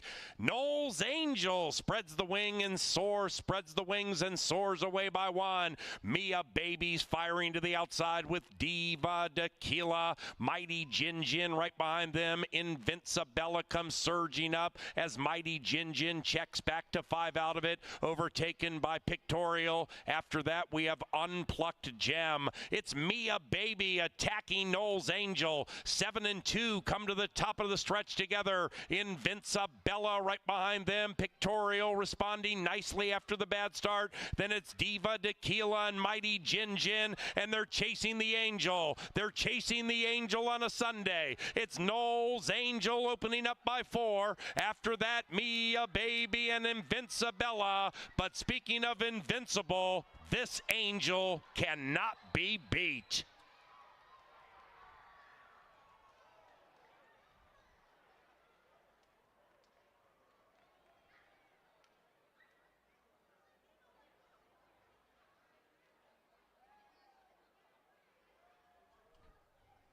All right, the kids are assembling. This is a Sunday staple on Pepsi Family Day, and you can see the start line and finish line are being assembled from our awesome crew here at Canterbury. We do this each and every Sunday on Pepsi Family Day. The first heat will feature kids the age 7 and younger. The second heat will be the big girls and boys 8 and older. In these races, you go down to the finish line and you come back to the start. It's 2 laps, down and back, to see who the fastest kid in each heat is, and it's more about finishing the race than winning. We just want you to have a good time here at Canterbury. We're back, of course, Wednesday, 4 o'clock, with the best fireworks show in Minnesota after the races get over, somewhere around 9:45 or 10. Thursday is the 4th of July, and on America's birthday, we have hot dogs, hot dog eating contest, and wiener dogs racing. Here come the little kids, 7 and younger. You can spread all the way over to that young lady by the turf course in the red. Spread all the way across the line so all the kiddies have a space. All the way down. Keep going to the far side. It's faster down there. That's where the inside part of the track is. Head all the way down. Find an open space. There's lots of room on the far side of the starting line, kiddies.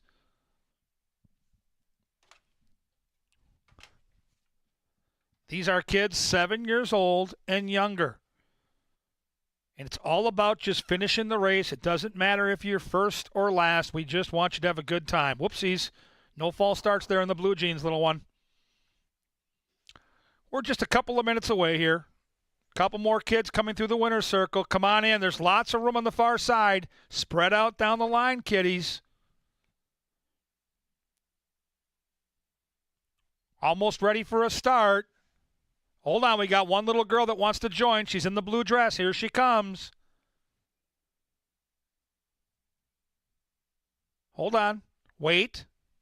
Almost ready. We got one more little boy that wants to join. Thanks for making space, kids. Hold on. We got one more coming. Find an open space. We'll wait for you. No rush here. On your mark. Get set. Go! Down and back. There go the little kids. And we've got a guy in orange shorts and a guy in a black shirt. All the way back. Gray shirt in the hood takes the lead. And they charge down that stretch. Gray shirt in the hood. Far side. Gray shirt. Tight. Tight finish. Oh, too close to call. Keep going, kids. Finish the race. All the good horses have to finish the race. Keep going in the red. You're doing great. To the 10. To the 5. Can he get to the line? He's almost there. Get there. All right. Good job, kids. All right, little kids, you got to clear the area because here come the big kids. 8 and older coming to the starting line. Spread all the way down the track, kids. Make room for your friends and neighbors. We got lots of space on that starting line for the 8 and older kids, and here they come barreling through that winner's circle. Far side, keep going. Fill out those gaps. This is being broadcast throughout the entire racing network that Canterbury provides. People are watching in Vegas. They're watching in Chicago and California. It's going to be awesome. All right, a few more big kids. Here comes Blue Jeans. LJ Klein in the pink shirt. She won last week. He put it in the teleprompter. I will say it. Big kids are on the line. We are almost ready. Hold on. We got one more in the purple. Check the birth certificate. She doesn't look 8 to me, but we're going to let it slide. Ready, set, go! And there they go. And we've got the kid in the black pants and the kid in the white hat, kid in the all black, someone in the pink. Here they come charging down that stretch. All black, white hat, all black, white hat. Yes! What a race. Oh, we got a man down. We got someone down. We had someone go down there. Make sure everybody's okay. Well done, kids. We'll see you back for the 4th of July. And don't forget the fireworks on the 3rd of July. And we love you. Well done.